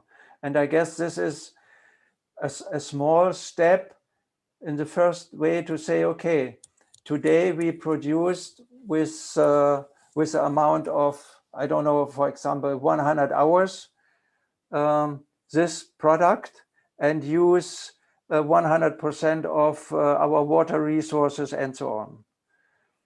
With the information, what's going on with the weather, with the rain and so on, and the amount of work it come up, for example, the result, okay, we need only with new technologies, with new information about the growing, only 50% of our hours and resources. Means related to the global resources, global footprint. Means with this small step for this small business, yes, we are able to reduce the footprint, the global footprint for this small part. And this is an example which we have to distribute to all. And I guess there is what we sometimes thinking, we switch off and on and immediately it will be happened. I guess this is not so true. It takes step by step and small steps in a new field, in a new area is a good step. Point. I hope I could answer a little bit. Okay, sir. Thank you for answering my question. Have a nice day. Okay, thank you, Alilin. And also next we have Zubir, and let's make it the last question. Zubir, you can unmute yourself. Yes, ma'am. Thank you for the time. Hello, everybody. My name is Muhammad Zubir. I'm from IPB University in Industrial Management. Sir, good afternoon, sir. Good afternoon, Zubir. Yes, sir. Before that, I heard you that you've been here in Indonesia in last year. So I have a question for you. How far the application of agro industry in Indonesia? And maybe I can ask you the suggestion or recommendation how to the supply chains in this pandemic, sir. Maybe that's just all my question. Thank you, sir. Okay. The first question, if I'm able to compare with Indonesia with other countries, I guess I'm not deeply involved in all of the production processes and food processes, but what I have seen, for example, we visited 2 years ago the Bellfood company, which are producing this chicken balls and so on. And there was my impression, they know exactly what they do. They take care about resources, they take care about waste, because they explained very detailed related to this cool chain to produce in the factories and in the truck until the mall. So that's what I say.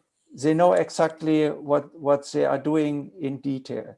What I guess could be added is what I try to figure out today, supply chain, to start from the beginning, to take in account as well the production of the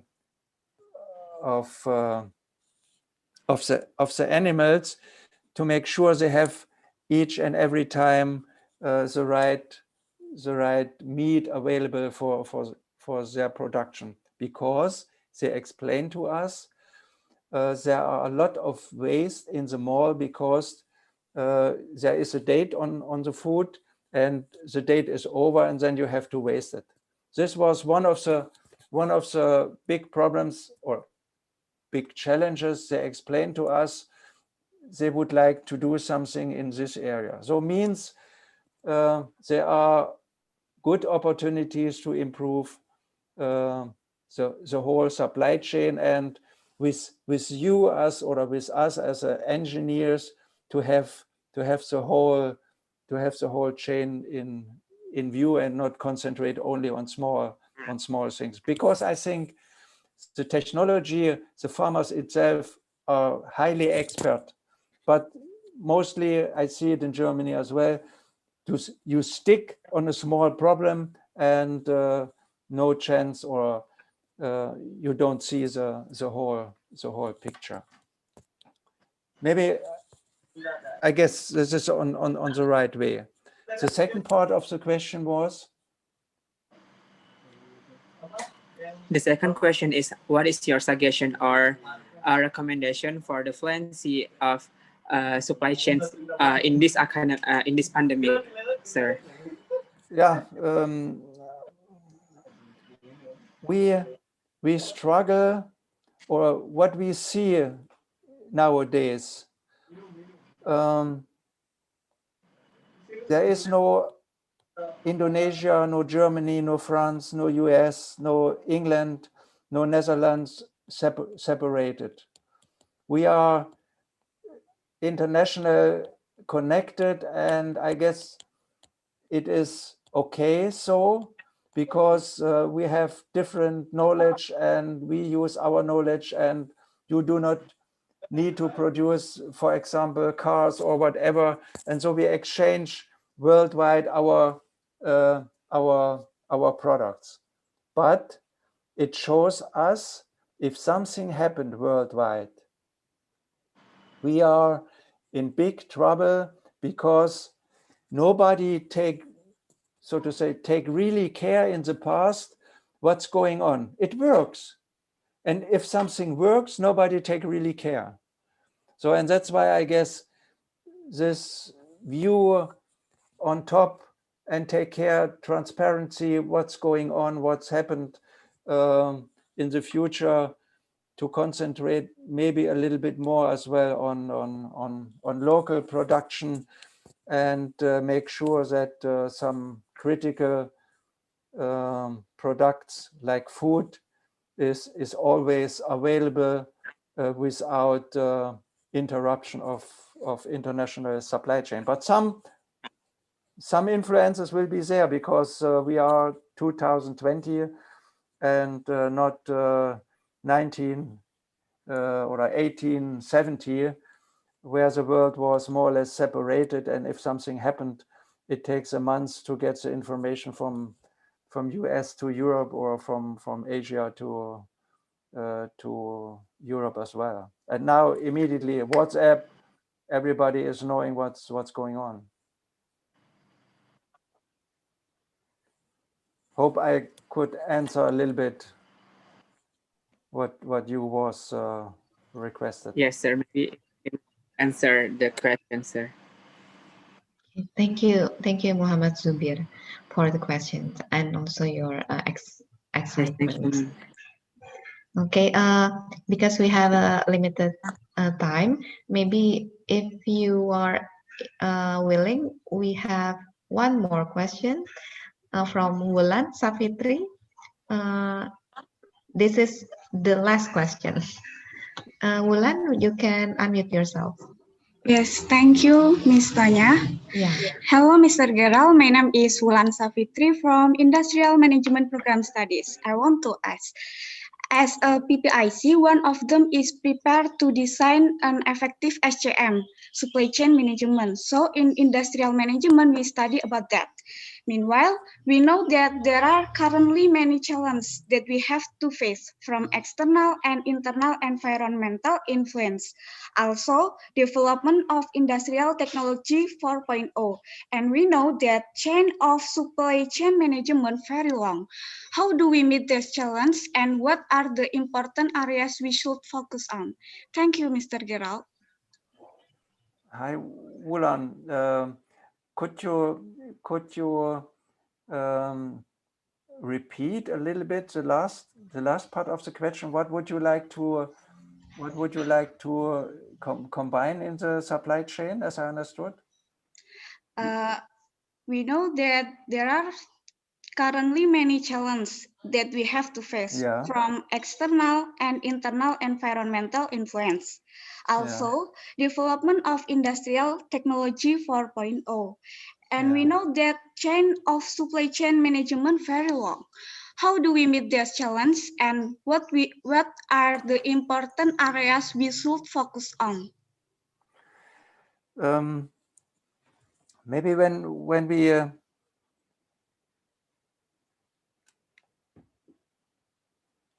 come back to this example from Belfoot,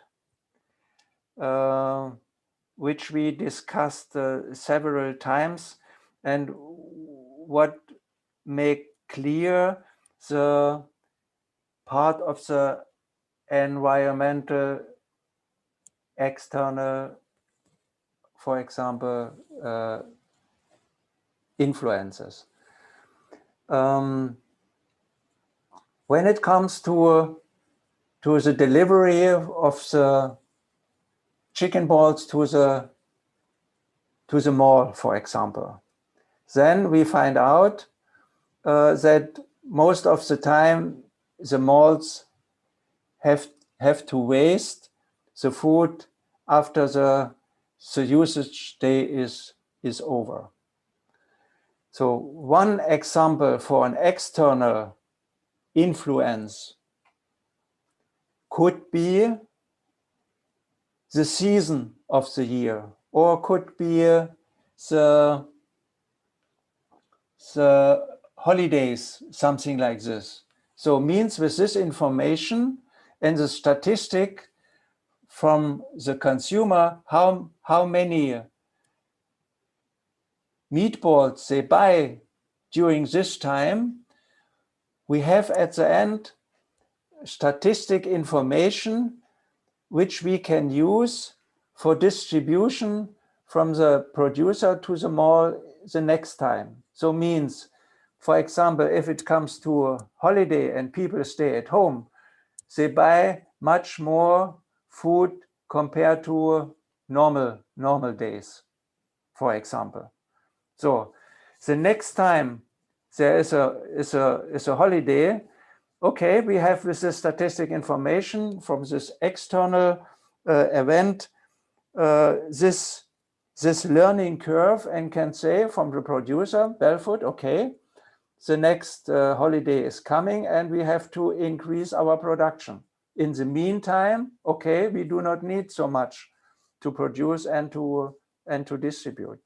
This is one example how it could work to work with statistical data. Means we have to take care, yes, collect all information about these influences and work out a relation to the supply chain parts we would like to optimize. Or we see in the moment some challenges, some problems with the supply chain. So it means step by step, check the data, do, for example, some data mining, or what is called artificial intelligence. So use this kind of software to find out what are the correlation interdependencies between supply chain and internal or external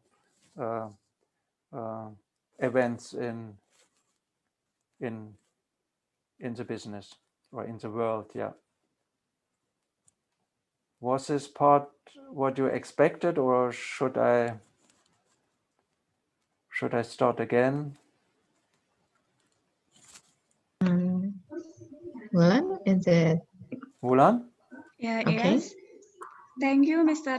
Gerard, for the answer. You're welcome. Thank you, Wulan, for the question. And also thank you for the answers, Mr. Gerald. Because of the limited time, we have to end this discussion session. We can continue to the next session. But before we close this discussion session, maybe Mr. Gerald have an closing remarks, maybe? One or two sentences?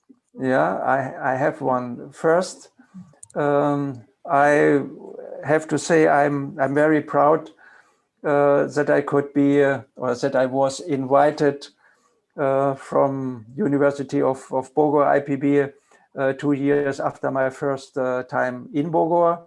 And unfortunately, we can't do this lecture face to face. Maybe next time, next year, there's a better situation and we can repeat face to face with another topic or see what's happened after one year. So means thanks to all for participate in this lecture, and so to say, you are able, with my knowledge, with your education and what I saw in the education plan, you are able to run these challenges in the future, and don't wait, go ahead, be entrepreneur, and make life easier, maybe, or better, or whatever. What are your dreams? Make dreams come through.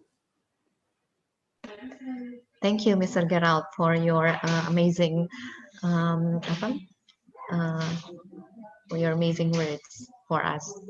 And we also shocked for the data that you presented to us about 33% until 50% or third of all foods produced globally is never eaten, and 1/3 of the world population are affected. That is why all of us here have to be the agent of change and make the multiplier effect. Start from ourselves, make an example, start from little things, and also start from now and never stop. Because together we can make better changes.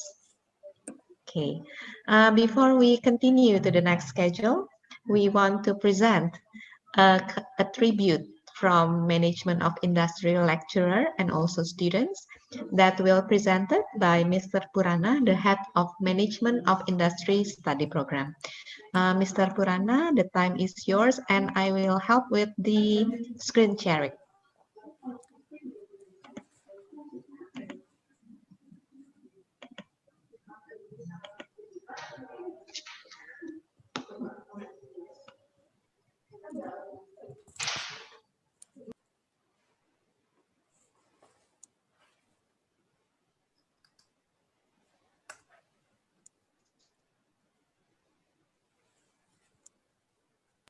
Mr. Purana, the time is yours.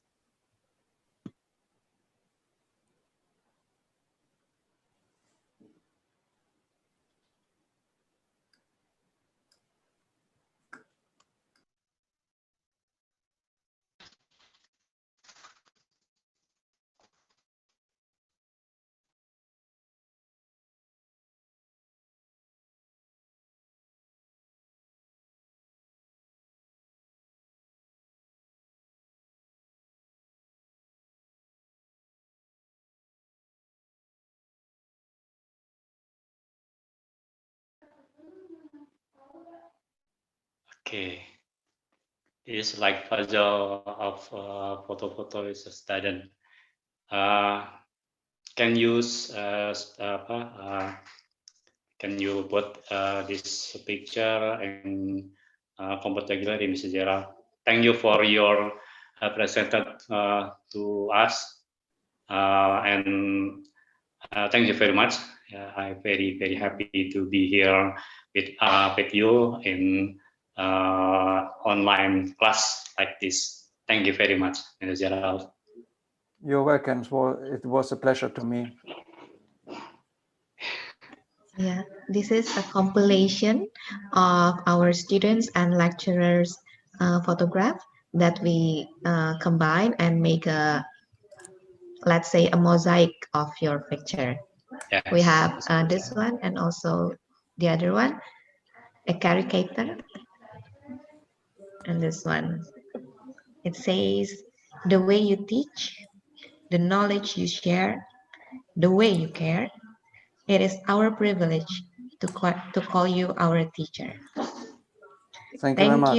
Yeah, thank you, Mr. Gerald Bakerj, for online class on Management of Industry General Lecture 2020 of the third SV-IPB Summer Course 2020 on some Smart Agro-Industry 4.0 in tropical countries. Okay.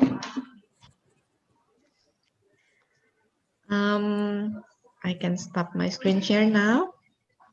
And I will send it to you after Okay. this. Okay. Yeah. Ladies and gentlemen, and also thank you, Mr. Purana, for your very delightful words for Mr. Gerald.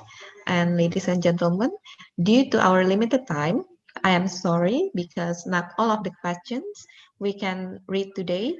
I would like to say thank you, our wonderful, inspiring lecturer, Mr. Gerald, and also to all active participants who still together with us until right now.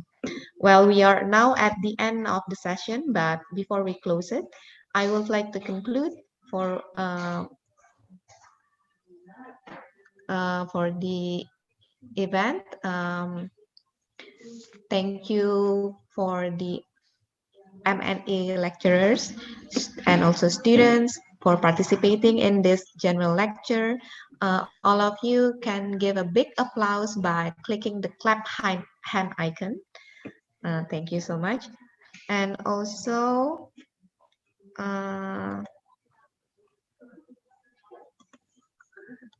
thank you so much. Have a nice day, stay healthy, and keep the spirit up. Please, to all of the students of summer class program, not to leave this Zoom class because we still have a practice session after this. But for the rest of the participant, I mean the lecturers and also the non-summer class students, you can leave the Zoom meeting and we say goodbye, have a nice day, stay healthy and keep your spirit. Assalamualaikum warahmatullahi wabarakatuh. Waalaikumsalam warahmatullahi wabarakatuh. Thank you, Mr. Gerald. Thank you, Mr. Purana. You're welcome. Thank you. Thank Terima you, kasih, Pak Zubir. Gerald. Thank you Thank very you, much. ma'am. Terima kasih, Pak. Terima kasih, Ma'am Irma. Mr. Gerald. Thank you. Zubir. Terima kasih, Bu Anissa. Terima kasih. Pak Doni, terima kasih. Terima kasih Bu Tama. Terima kasih nih Gerald, Pak Doni Thank juga. you for all the lecturer that Ya, Pak Purana. Oke, izin live ya. Ya. For summer class student, please don't leave this Zoom meeting session.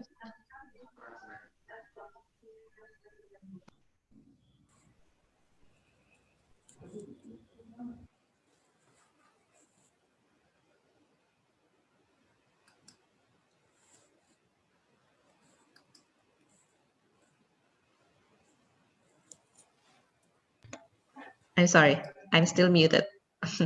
Mr. Gerald, do you want to have 3 or 5 minutes to go to the restroom or take a break, Yes. maybe? Yeah. Okay. Yes, please. 5 minutes break. Okay.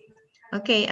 Summer class students, dear friends, you can take a break for 5 minutes and we will see you on 5 minutes from now. Okay. Thank you. Just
Okay, Mr. Gerald, we may start the practice session. Do you want me to share the yes. PowerPoint or? Yeah, some slides. You will share it by yourself? Yeah. Okay. I reduced a little bit. So let's start. Yes, let's start because we don't have much time now. Half an hour or? Yes, it will be good. Not more than half an hour. Okay. So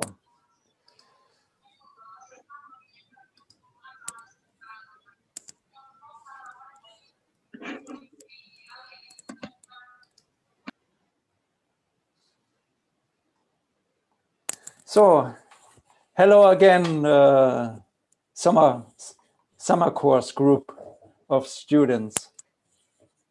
Hope the first 2 hours was not. Der Horst hat sich mein Video starten. So? I can't hear you. You're muted. Okay. I can see you now. So. Okay. Yeah. Hello again. Small group, but nevertheless, you get a little bit in front compared to the others because we do some discussion more in detail. This is our idea now, and to practice something we discussed during the lecture. So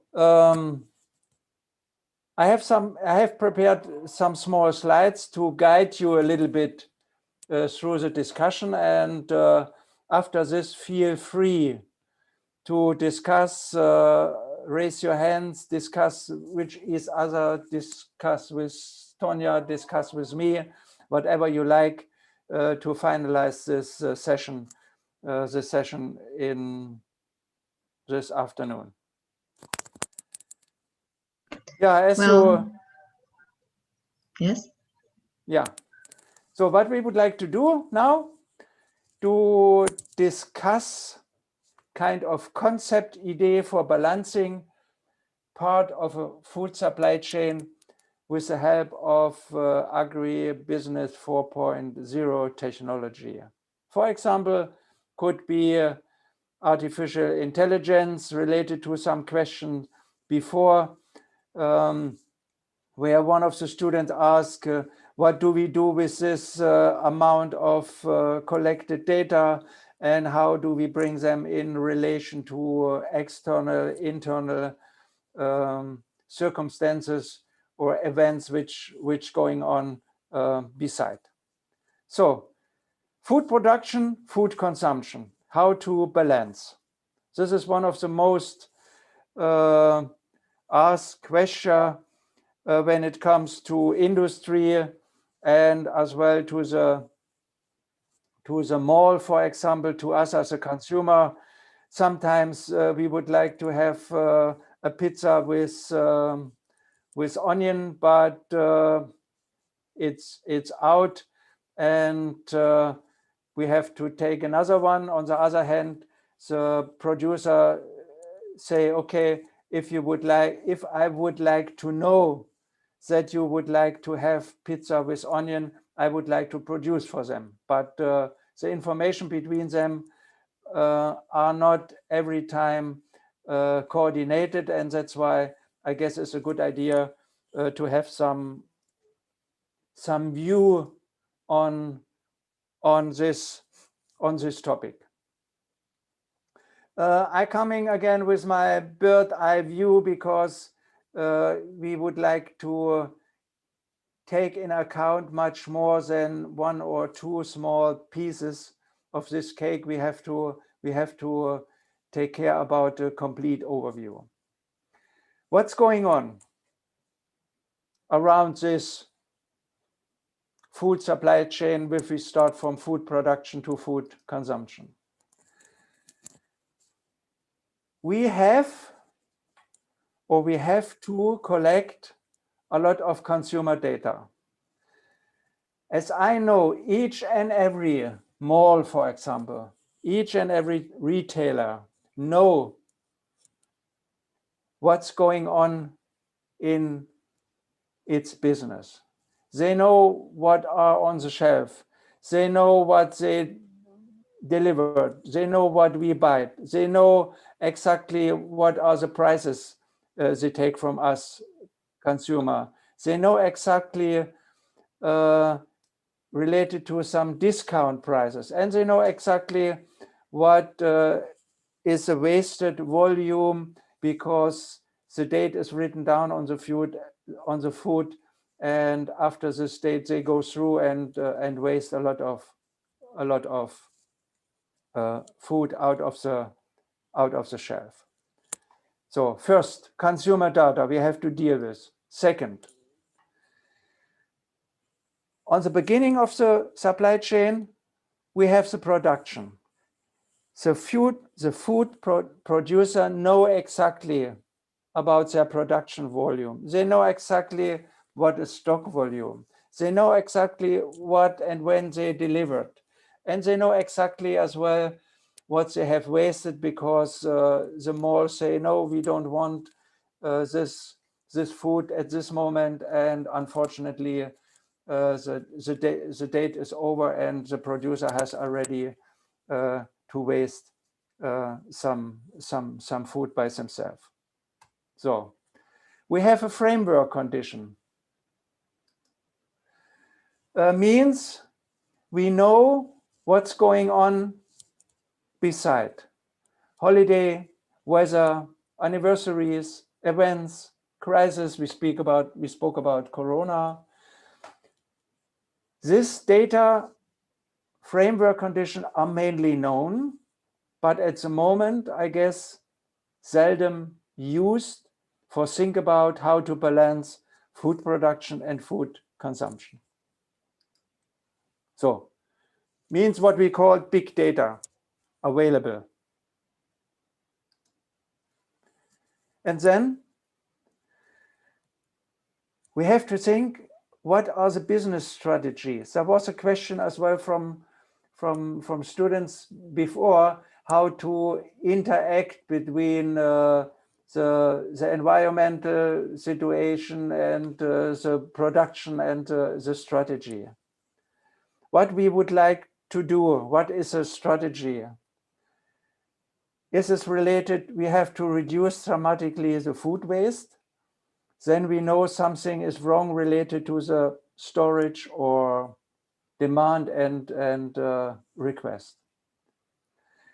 Is there a need to replenish on time? Means we have to deliver every day the pizza with onions or whatever.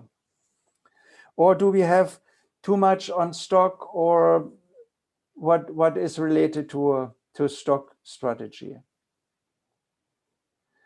As well, for some of the malls, very important to avoid this discounted sales because they lose money and it's not the nicest action in the mall. For us as consumer, it's not too bad, but in summary speaking, it is not the best solution for the whole supply chain.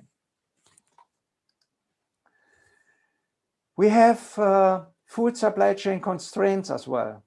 Have in mind. Order quantity.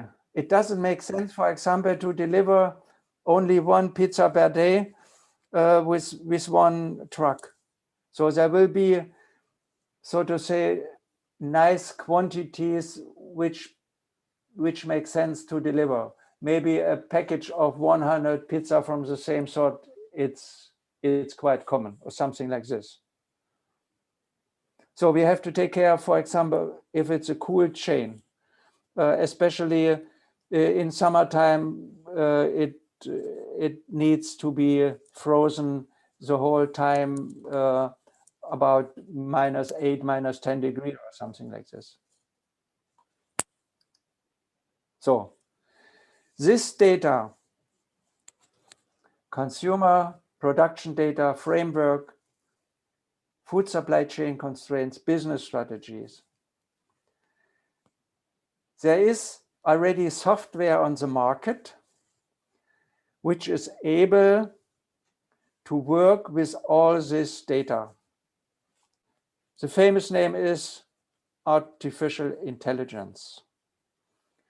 And this software is able to act as an interface between all of them and related to our wish, related to business strategy.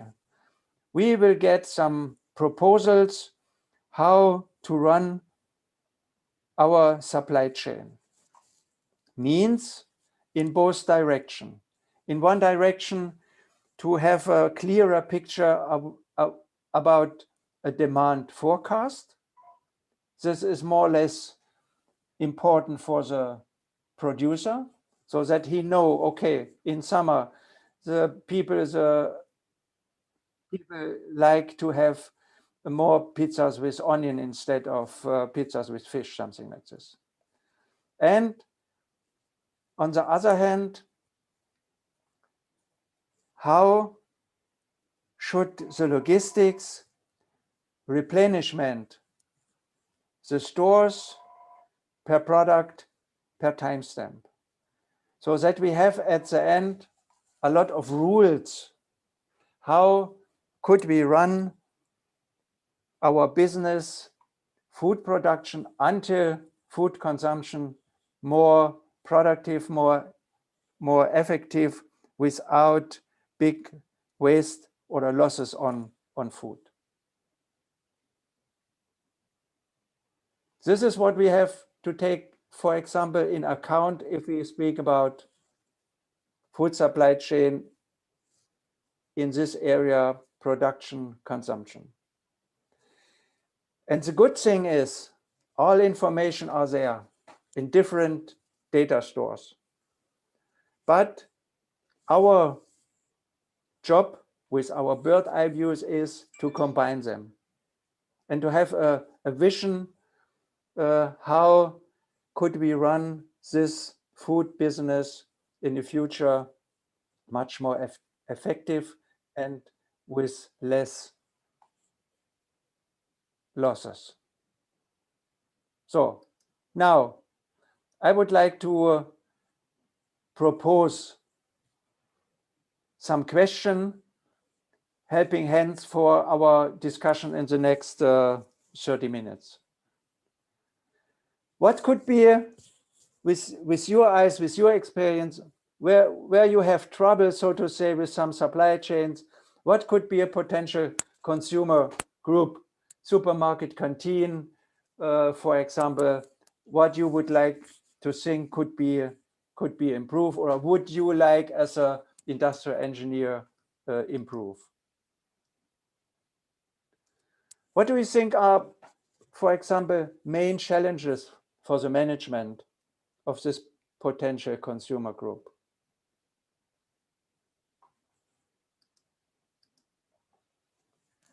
What do you think should we take in consideration for this discussion? What are important framework conditions which will influence quantity of consumer wishes, means what are the up and downs in our behavior? So take the position as a consumer and say, okay, for me, would it be in ideal food supply chain if I could buy Monday, Wednesday, Friday my favorite food, fish pizza, for example, or whatever. What do you think would be, or what should be behind your wishes organized that you get Monday, Wednesday, Friday, every time when you come to the mall, your fish pizza? Maybe into the discussion some business strategy. What should be the business strategy to take care that this food supply chain you have in mind could be organized in the best way? And maybe at least for the discussion, what do you think? What do you think of methods, tools from the area of 4.0 do we need to run this business? And as you can see, this question number 6 is only one of 5 at the moment. It means important is to have a view, a bird view about the process, about the customer wishes, and at the end, we could have some tools and methods from Industry 4.0, from Agro-Industry 4.0, which help us to organize and manage the data we have to use for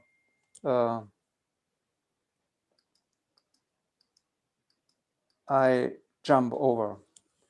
So yeah, this was a wish to have a discussion with a small group, and now it's time for this, and I would like to give back to Tonya, I guess, to manage the interaction, and depends on you students discuss side by side with your neighbor and come up with an idea, or raise your hand and say, this is my idea for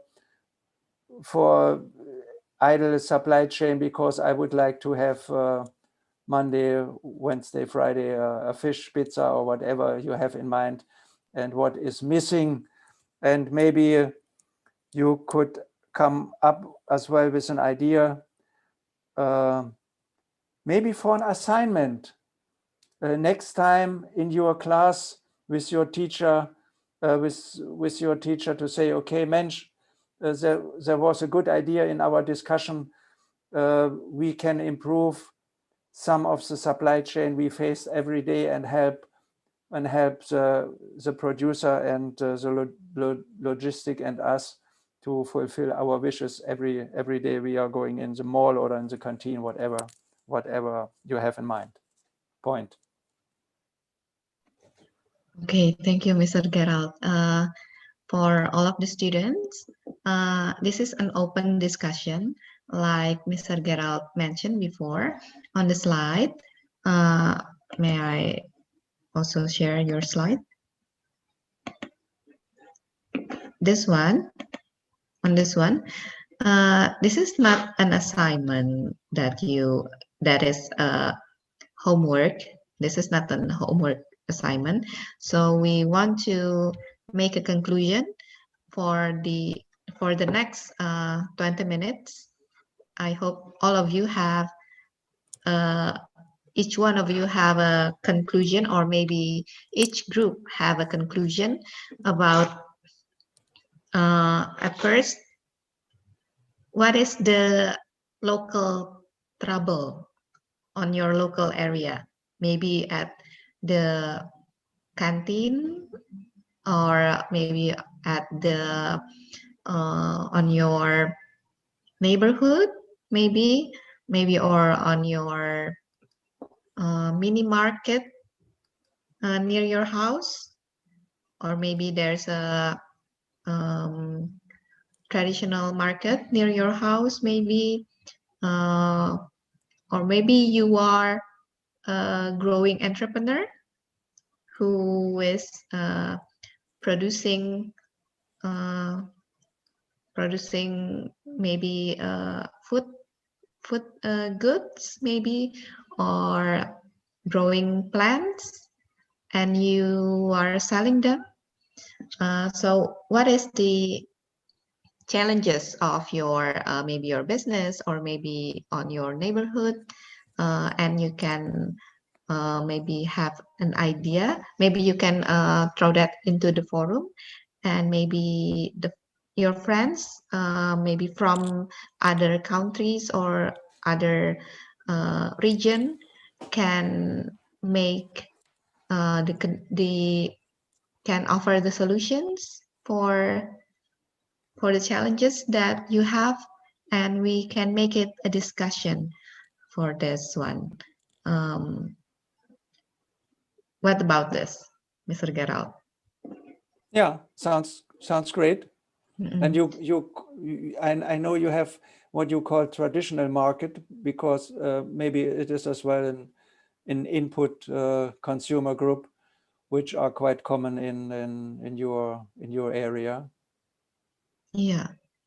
Or maybe from Indonesia, you can also say that because in Indonesia, we have something that no other countries have, that is called Gojek and Grab. At first, it's more likely an Uber. It is a transportation application that will transport you wherever you want to pick up, and then they can transport you to wherever you want to. But in additional, for our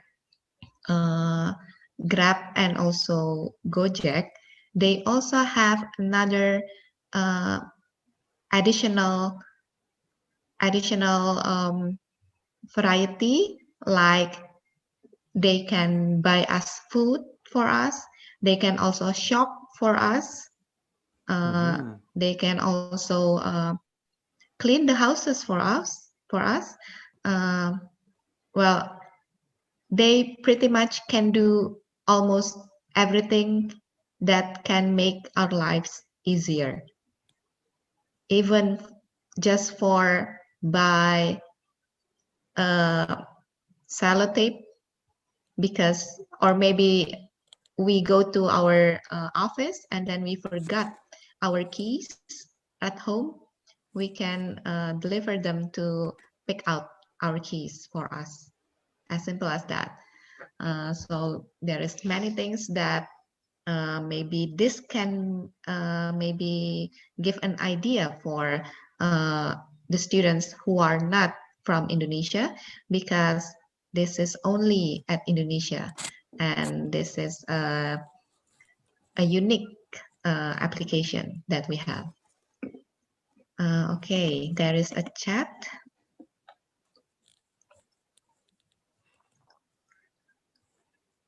Oh, nothing. Maybe we can call off the students.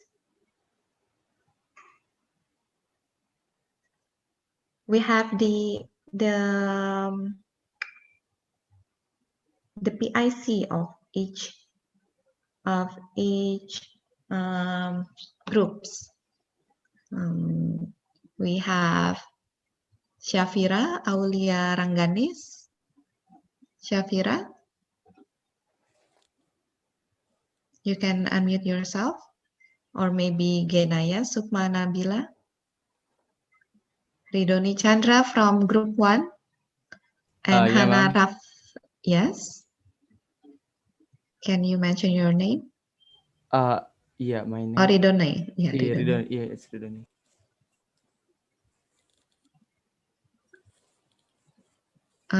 Yes, you may proceed. Is this student discussion for the group, or? Actually, this is for groups, but because we have limited time, so we open the discussion for individually. So if you wanted to give an idea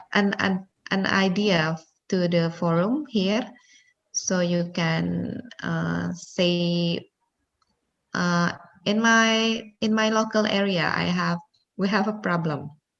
That is, we have a challenge. Yeah, we have a challenge. Sorry, not a problem. We want to we want to avoid that that word. Is it okay? We have a challenge at our local area, that is blah, blah, blah.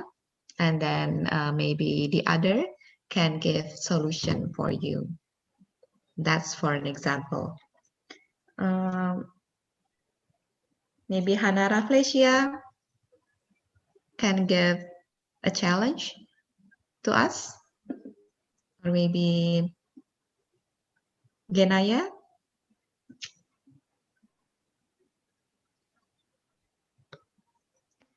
And after this, maybe you can also make why we do this, because we want to, like Mr. Gerald said before from his presentation, that we really have a big challenge for us human who inhabit this earth, that we were given a fact that 1/3 of the population are starving, but on the other hand, 1/3 of the food produced in this earth are not being eaten. That's why we have a big problem, and also the rapid growth of the industry is not competing, is not on the same speed of the consumption of humans. That's why maybe we can make changes from small things, start from our local area and start from our local community.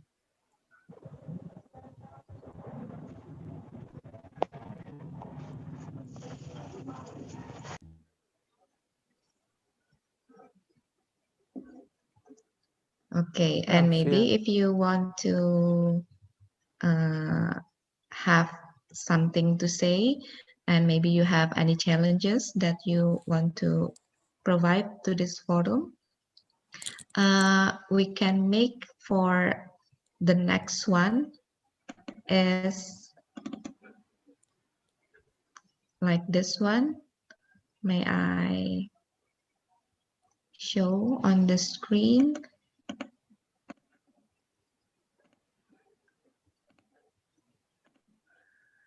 Here you are. Maybe Mr. Gerald, you can explain this one. I guess we do not need it, huh? This is We do not need a it. project plan if we go for an assignment, so we can skip it. Okay. Looks like all of the students are exhausted, I think. And maybe the time is already past the afternoon hour. I am so sorry because there's a minimum response from them. Yeah, so it means for me they have no challenges and everything is fine. And if you go to the restaurant or the canteen, every time all wishes will be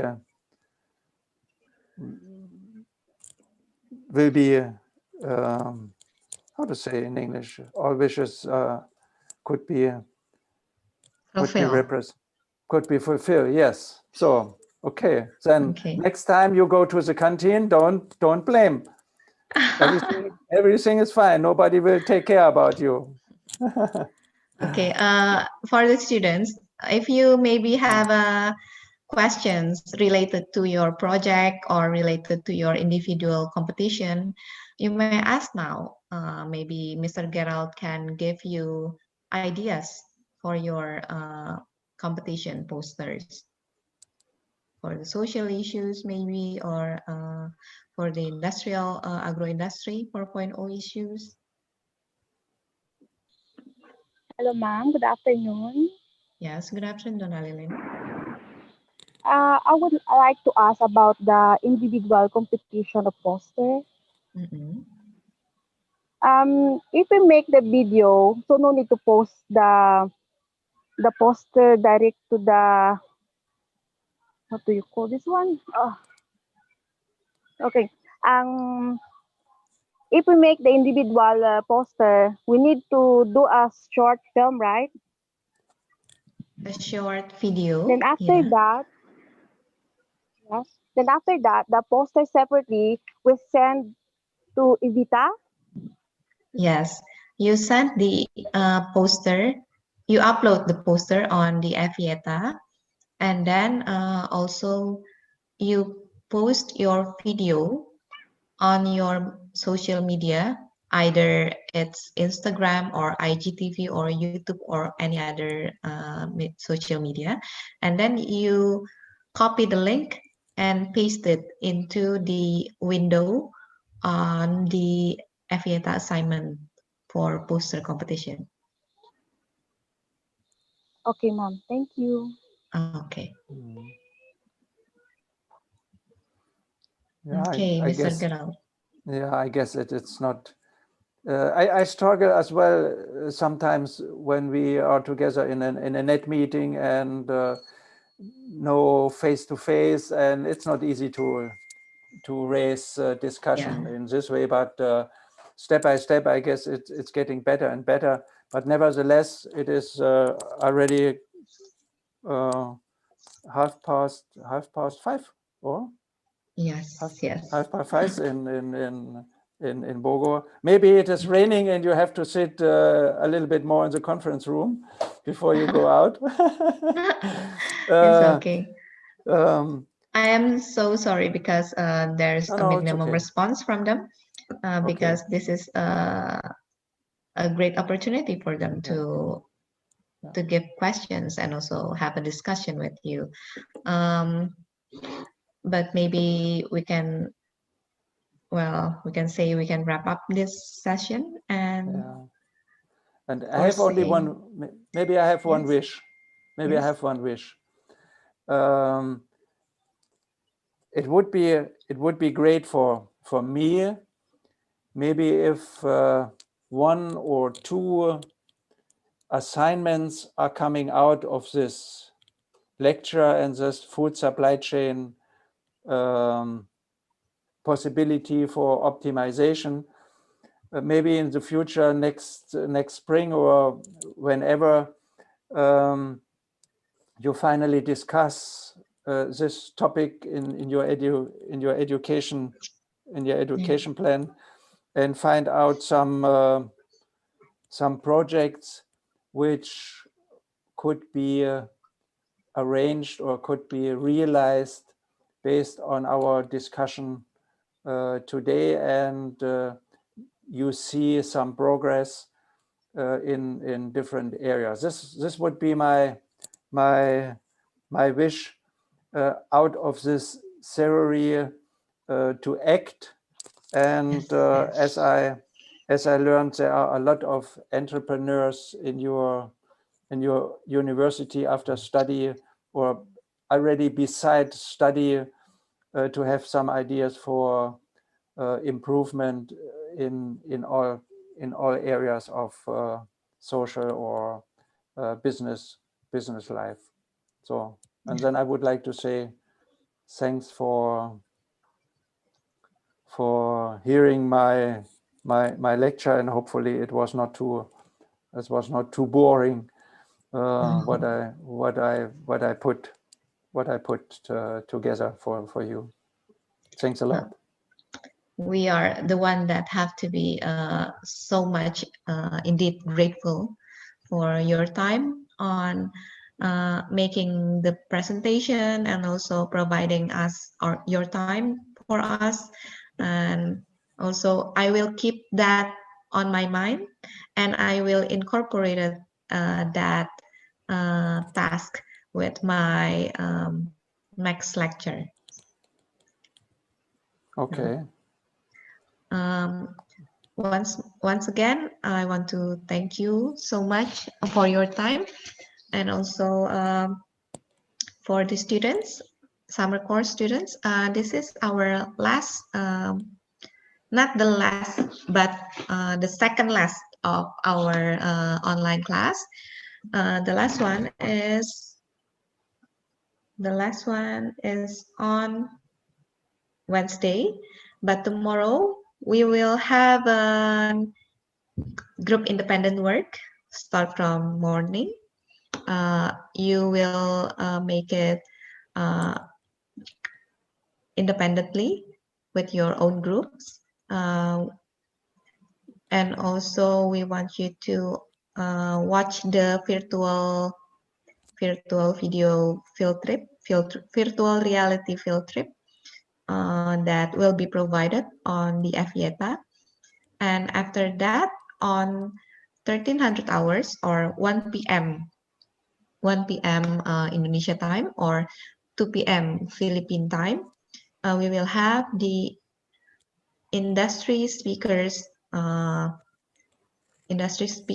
also discussion start from 1 p.m. Indonesia or 2 p.m. Philippines. Okay, we want to thank you for your time until now, and see you, keep healthy, and have a nice day, Mr. Gerald. Thank you so very much. The same to you. It was a pleasure for me. Take care and stay in healthy condition. Just as The important. pleasure is mine. The pleasure is ours. Okay. Bye-bye. You can leave the meeting. Yeah, okay. And see you again. See you again. I hope Bye-bye. Bye-bye. Thank you. Nice afternoon. Nice afternoon. Nice day. Bye, Mr. Gerald. Thank you. Bye-bye. Thank you so much. Thank you so You're much. welcome. Thank you so much, Mr. Gerald. You're welcome. Thank you, sir. Thank you, Sir Gerald. You're welcome.